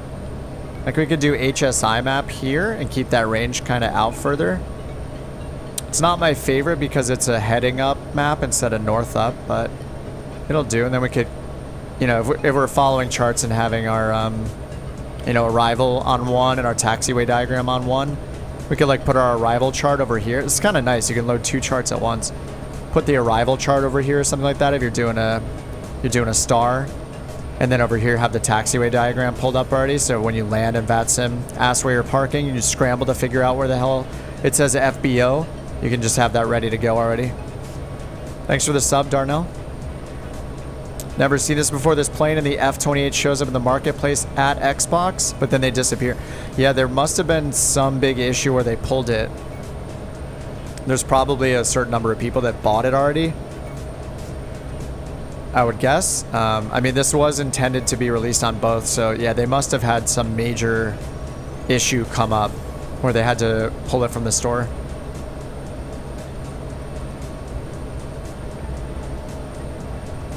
All right, let's check our arrival.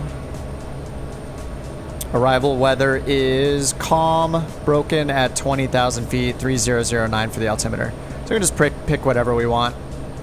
We did a visual last time. Let's pick something a little more. Let's go ahead and do the ILS just to watch the green needles change over and stuff like that. And then initial approach fix. Let's see. Looks like SAU might be good.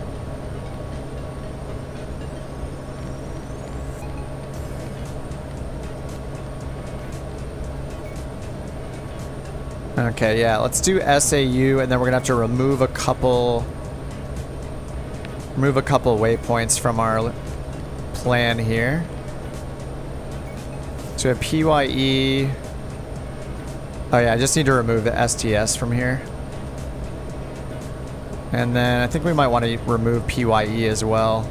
Yeah, we're gonna do this giant S turn if we go to PYE. So I'm gonna clear PYE as well. And then that'll leave us over the coast for a bit, and then we'll turn inland. Inland's like right where the Golden Gate Bridge is. That's perfect.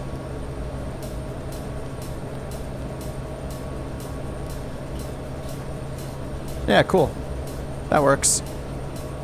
All right, so I modified the flight plan if you guys are following along. ILS for 3-2, and then after STINs, we're going to SAU. SAU as the initial approach fix for that approach. It's the Sausalito VOR. All right. And then top of descents in 9 minutes. And on the ILS, our final approach fix. Altitude down here, 2,000 feet. So we'll start the tedious process of rolling our altitude knob all the way down to 200 feet. Or 2,000 feet.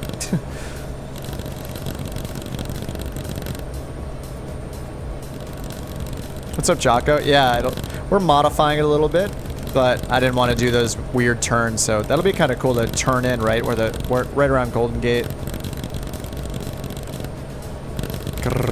All right, 2,000 feet on here. All right, 2,000 feet is set, and we'll hit VNAV now, just so I don't forget. VPath enunciated. Energizer says Xbox released a little bit later than PC. Oh, so it was they may have had it available by accident. Is that what happened? Just so we can iron out. But wait, did you work on the team, Energizer? Is that why you're saying we iron out bugs and do testing on that platform? I remember the Xbox release said that, or Navigraph had they said in advance that the G1000 Navigraph integration is going to work on Xbox, which is insane. And that's going to be a huge step forward. Oh, you do work on it? Oh, that's awesome. You're on the FSReborn team then? And I had no idea. I was like, oh, this guy knows a ton about the plane. I guess he watched another streamer earlier today or something. Well, glad to have you here. Thanks for all the advice you've given so far.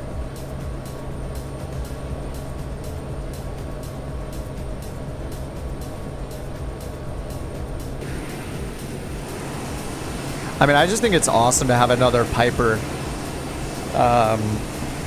My girlfriend trained on Pipers when she was flying and when she started learning, and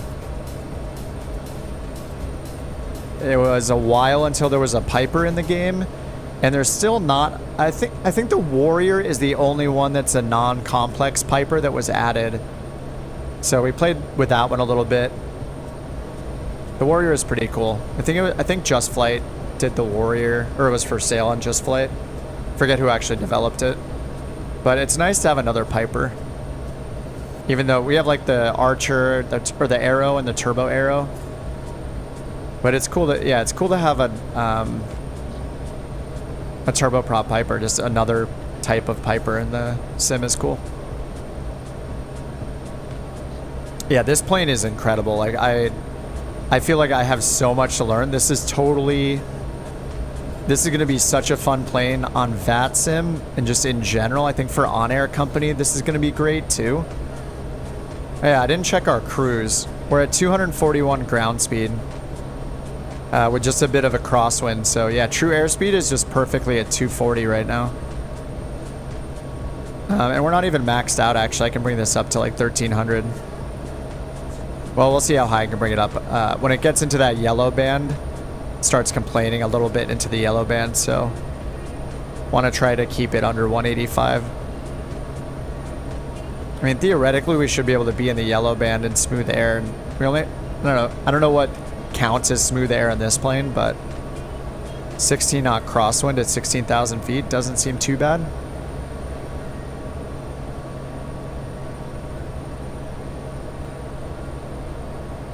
All right, over here, I'm gonna just bring up the, just because we can, let's bring up the approach chart. And we'll set our minimums, 377 for the ILS. So let me go to menu. And chart setup, and let's turn the color scheme to auto. There we go. Alright, so nav 1 and 2, 1093 for the localizer. That's already up in the nav radio. Up here, we're good. I'll go ahead and get the bearings on over here for it.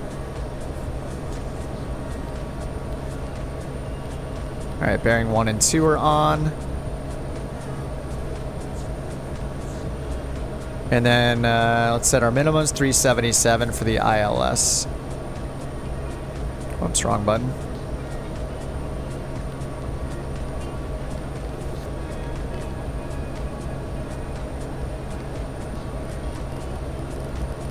$377, so $380.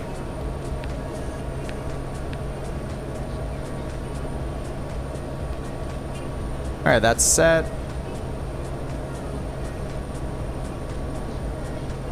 Yeah, Jocko, yeah. I would say to buy this. This plane is awesome. I think this is like an incredible alternative to the Black Square TBM 850. If you want more steam gauge, get the TBM 850. And if you want a more modern cockpit, then get the Piper. Get the M500. Because they're both going to give you like a more realistic plane. More like... they're going to give you the failures. All like the mini GSX stuff happening in this plane is hilarious. It's just fun. It's a nice spin on it. It makes it a little more fun, like serving the passengers and having the passenger comfort meters and stuff like that. It's just like a little extra thing you can do if you want. So it's pretty funny. Should serve them more coffee. There we go. It's cute, you know. It's fun. I like it. But both of them will give you the ability to turn on failures, which is great. Like if you want to take it to that next level of realism.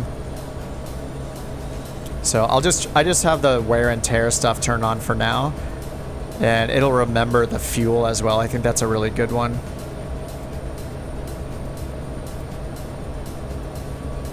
Is this the first GA plane to have like a real-time loading for passengers and fuel? I think it is. Really, really cool. Oh, I'm missing the bridge. Oh, there it is over there. It's been a while since I've flown past the Golden Gate. Whoops, don't mind me. There we go.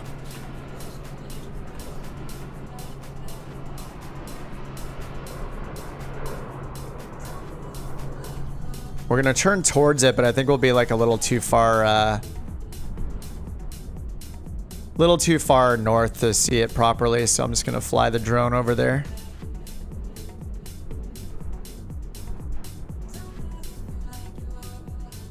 But I think the M500, this plane has to be the oh well, the Comanche. I haven't used the Comanche, so I don't know. But at least for me, this is the first plane that has like such just the extra GSX like stuff, like to loading the fuel in the passengers is really cool.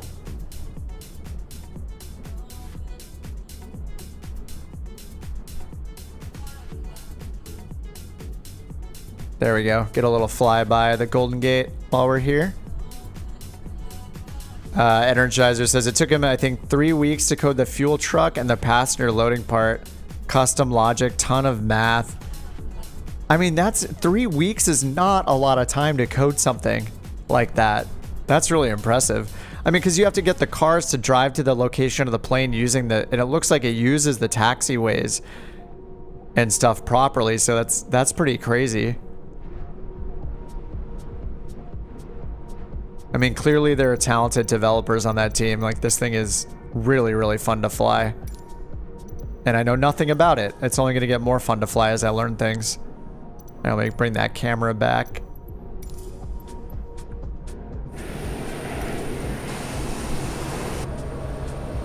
All right, top of descent should be soon.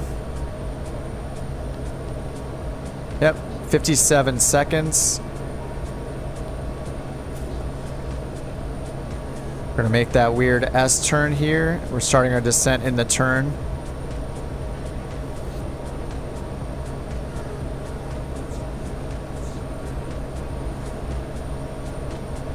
I'll just get the chart up over here. I think realistically, I think if I was doing this, I would probably bring the ILS up over here because I have to reference it more often. So I would do this a lot. And then I would bring up the taxiway chart down here, I think. I mean, whatever. They're both really easy to reference. I mean, this format is nice, though, over here. The vertical format compared to this landscape format over here.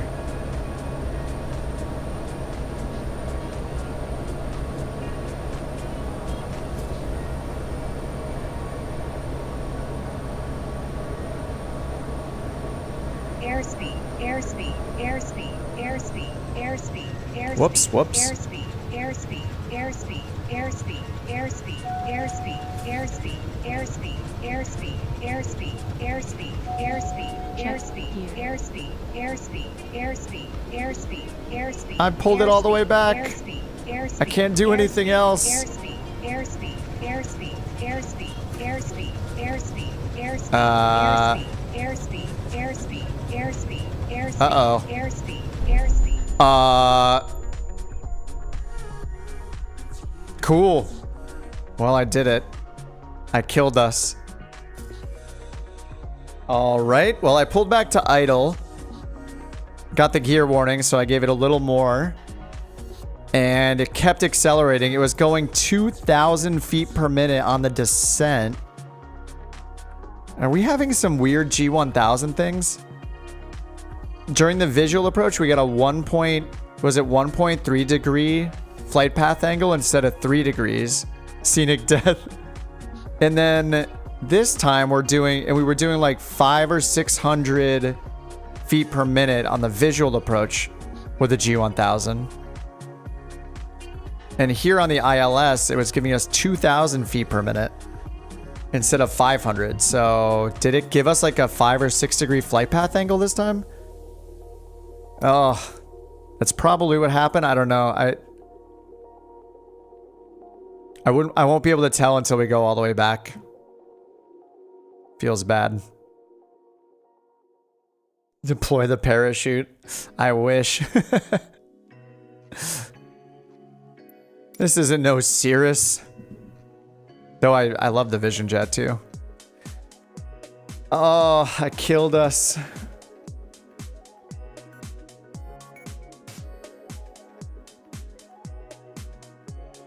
Well, that was the last flight. Sorry. Load in and watch the landings. Yeah, that's a good idea. Yeah, that sounds great. I'll do that. And then I'll call it a night after that. Great idea.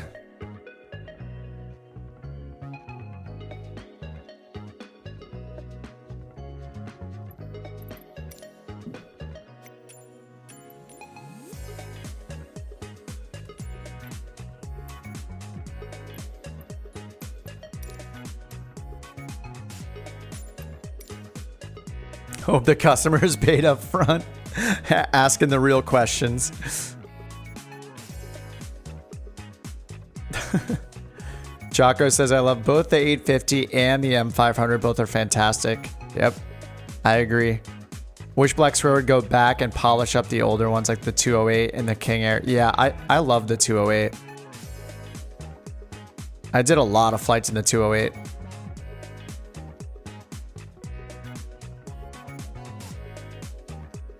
I mean, the 850, these two planes, the 850 and the M500 together, it just like seems like the ideal steam gauge and G1000 planes. Like, it seems like kind of a no-brainer. And I think it's, I mean, the downside is the 850 isn't in the marketplace, right? The 850 is only for PC, right? And only through Just Flight. Which is a bummer.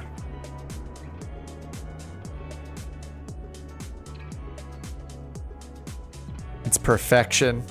So, I mean, once it's out for Xbox, it's going to be awesome. I mean, it's already awesome for PC, but I think that's one thing that, you know, it has over the Black Square planes is that, you know, people on Xbox can get it. And finally, they'll be able to use Navigraph, like, in the plane. Does SimBrief? Does anyone know? Or can you tell us, Energizer, can you tell us if SimBrief is going to work on the Xbox? SimBrief import? Because they can type in their SimBrief username. And if Navigraph is going to work, then I assume SimBrief is even simpler to implement than something like Navigraph. Because that for people on Xbox is another huge game changer. They've never been able to use SimBrief to import their flight plans. They've never been able to bring in Navigraph charts. It should work. Oh my god. Yeah, I don't see why anyone on Xbox who is flying IFR would not buy this plane. If that's true. Like, we can assume it's true. Yeah, I mean, why wouldn't you?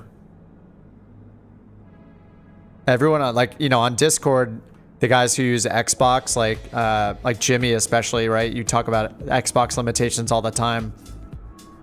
It's going to be really, really nice for Xbox users to finally get these tools in their hands. Man, it's good for Navigraph too. I mean, they can just be like, hey, are you on Xbox? And you now can use Navigraph. Does it have does it show your plane's position on Navigraph? I'm guessing it doesn't. That's probably one of the limitations, is having your plane's location shown. Oh, Josh is coming in already.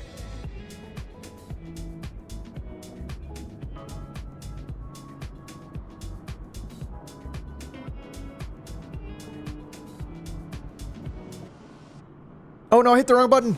Ah, sorry, Josh. Oh my god, I just messed up. I fat fingered the end key. He's got the lime green. Wanted to hear the engine sounds coming in.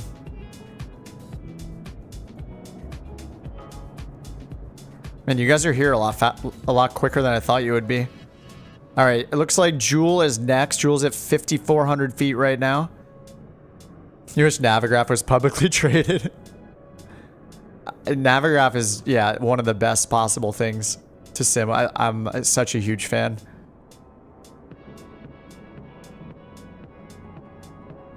All right, Jewel's on the way. Underdogs coming in from the mountain, like to the north. It looks like. Wait, this is 3-2. What direction is that?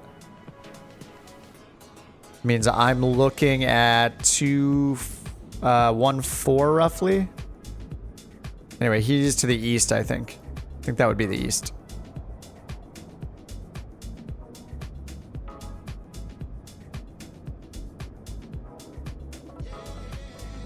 Oh, wait, that's north, isn't it? But from the perspective of the other pilots, I'm just confusing myself. Anyway, this is 3-2. No, sorry. 3-2 is going the opposite direction. So we're looking south. We're looking southeast. All right, here comes Jewel. 3,800 feet. And I see Raccoon I see Kevo and Vape Nation. Kodiak backwards.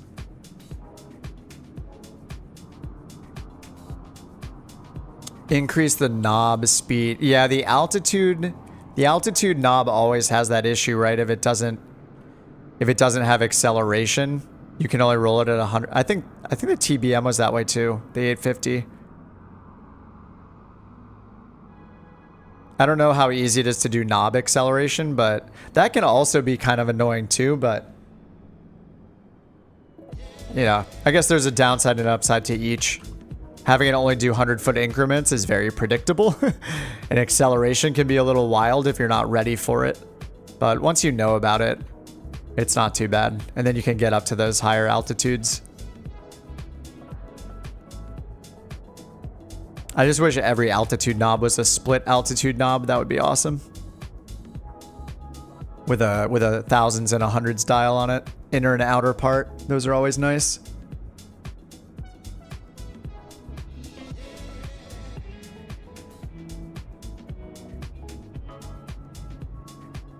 Yeah, shift in. I don't think shift and scroll works on the altitude knob for some reason. It was working on the knobs that are in the G1000.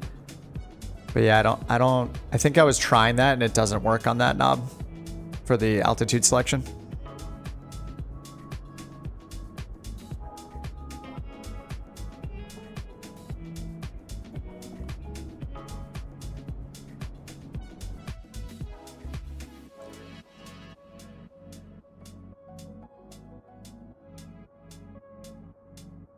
It's going to take me a while to get used to these.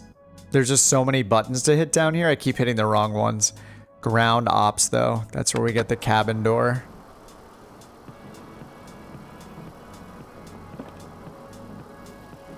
I don't think I looked at all the cones and stuff either.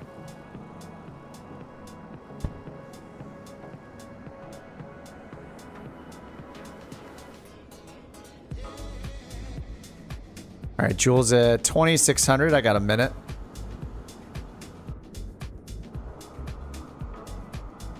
So we got cones.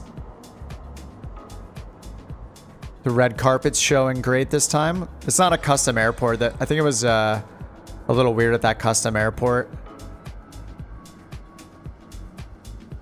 And we got all of our plugs, all of our covers here. On the exhaust, on the intake. Oh, that's cool. On two of the... Oh, that's just to hold the prop steady. That's cool. I was like, why is that on the top? And oh, it's just there really to... Looks like it to hold it from like... I don't know that it would be moving freely in the wind or anything like that. I don't know these things.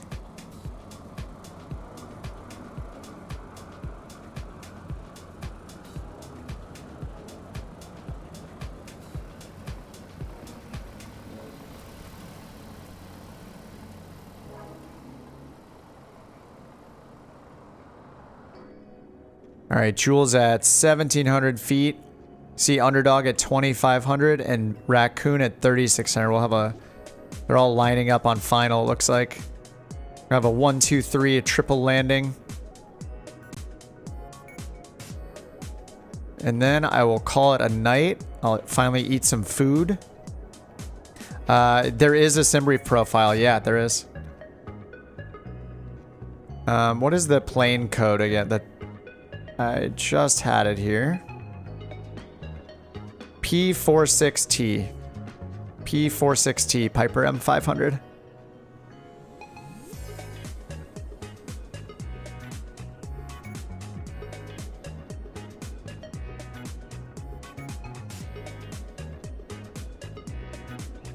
Oh, and Kevo's right behind him. Nice. We're gonna have 4 in a row. Looks like Jewel first, then Raccoon, then Underdog, then Raccoon, and then Kevo. Yeah, Mitch, yeah. It's called, yeah, Microsoft Flight Sim, like tiny nameplates. You can just Google for it, and it can be a little confusing to install because it's hosted on GitHub, which is like a code repository site. But you just want to click the green like code or download button and then download the zip file. And then you just drag whichever color you want into your community folder. I'm assuming you're on PC. Navigraph subscription, I think it's like $70 US a year.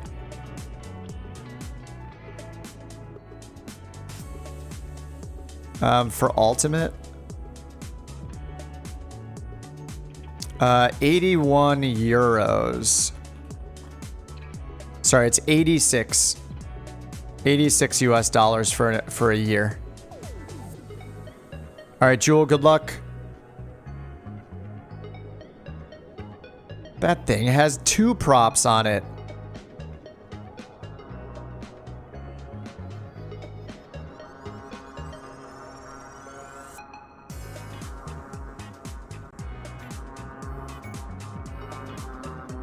No gear.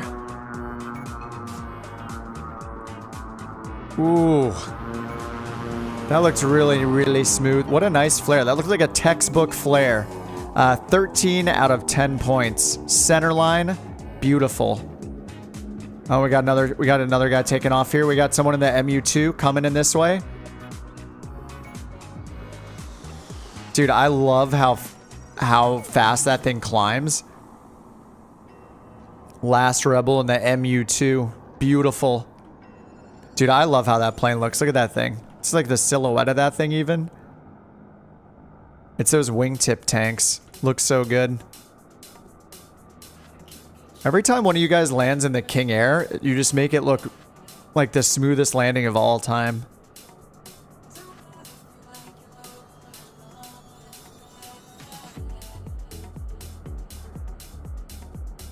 Jewel, are you flying the black square version?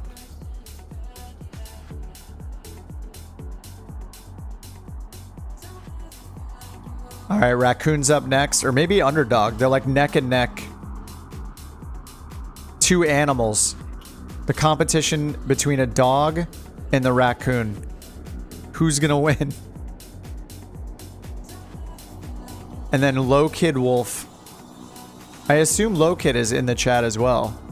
I mean, he's coming in at the same time as the rest of everybody. We got birds in the vicinity of the airport. Be careful. More animals in the mix here. Dogs, raccoons, birds, wolves. Kevo's the only person up there with a name that does not have an animal in it.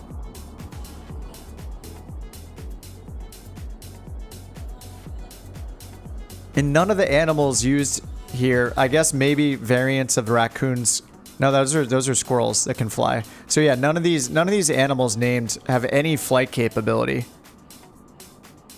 So, you know, what's the deal?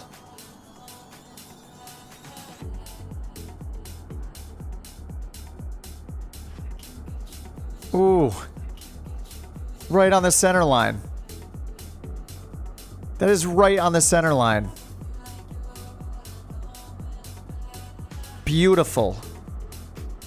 Is that the TBM? That looks like the 930. Oh no, did I miss one? Oh. Oh man, we got a Vision Jet coming in. No wheels landing. The gear is oh no, no. Did you actually land without gear? Kevo's coming in now. There we go. That's what we want to see. We got the M500 with... Oh, it's got everything on because I have it turned on. Kevo, is the door open again? I did not do it on purpose. Is the cabin door open? Show us that cabin door.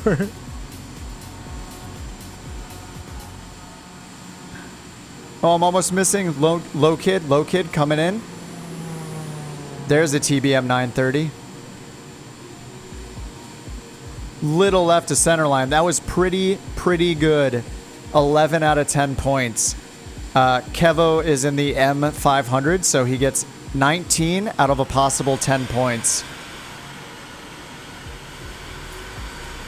It looks like the cabin door is not open, but I can't tell. Maybe it is open, but he's flying with all the covers on. Okay, is that the last one? I think that's the last one. Last Rebel was a departure. All right, I think I got all of them. Let's go check out if Kevo's got his door open here, like we did last time when he was when he had the GPU attached on. Was it the TBM? I forget what we were flying. I think it was the Vision Jet, maybe. No, he's got the covers on, but the cabin door is shockingly still closed. Yeah, he's got the wheel chocks on, the covers on, flying in style. Somehow the wheels are still turning. Oh, so you're Loki D. Okay, gotcha. Loki D Wolf. Sorry, I was almost, what was I reading as? Low Kid or something? The Low Kid. Sorry. Dude, the Vision Jet looks so good too. There are just too many good planes out. Vision Jet, Honda Jet, TBM 850, and now the M500. I think that it is in the class of black square planes 100%. Like, it's... I can't wait for it to be out on Xbox, because I'm just really, really excited for people on Xbox to be using Navigraph and be using SimBrief. It's awesome.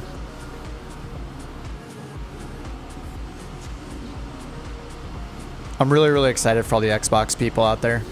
They're gonna get a taste of SimBrief and Navigraph and all the greatness that we get. It just feels good. Don't forget the Pelican. Ah, yes, the Pelican. And then what is coming out as well? The PC-12? I know nothing about it. Whatever Pilatus is coming out. I think it's a PC-12, right? I know absolutely nothing about it. I just saw you guys talking about it earlier, so I guess that's on the horizon as well. There's just too many good planes right now.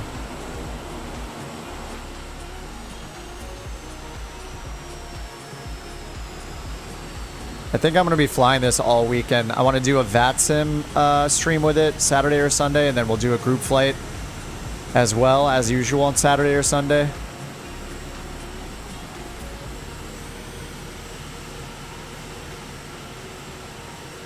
Hey Joe Schmo, we're just wrapping it up. I'm on USA West, but we're just wrapping it up because I've been on about 3.5 hours now, checking out the new M500. Dude, it's absolutely awesome. This plane is so good. It makes me want to learn how to fly it. This could be the first plane where I like study it enough to learn and be comfortable with. Well, maybe not comfortable with, but still terrified of all of the failures. Man, you guys are really friendly over here. I know you can't see each other. There are a lot of us. Maybe some of these... Do I have ground vehicles turned on? Or ground... I might have some ground traffic turned on. Oh, I do. There we go. That's probably what it is. Oh, maybe not. Maybe everybody is just super friendly.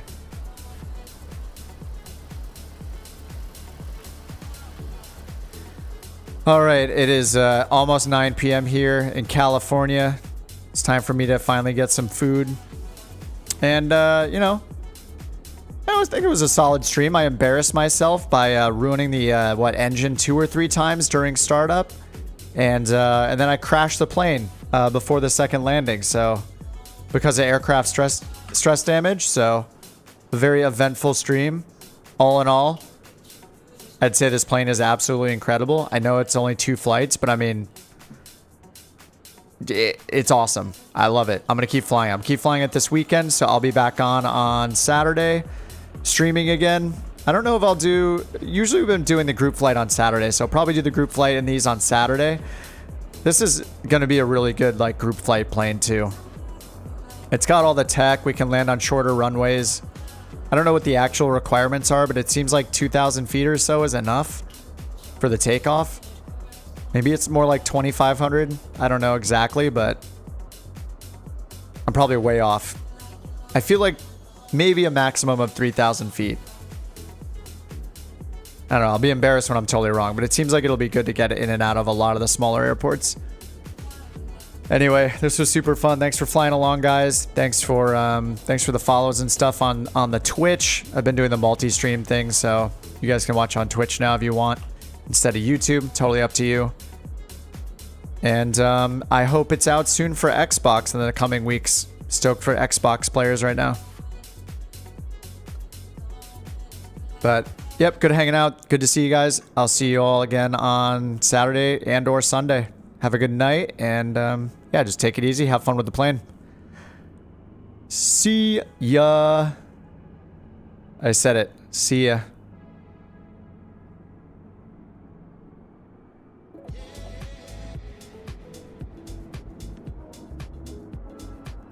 Oh yeah, HG. I'll think about that. I thought they were on a separate server, but yeah, I'm totally down to do US East. Sounds good, man. See ya, Soul. See ya, Kevo. See ya, Underdog, Raccoon. All right, bye, guys.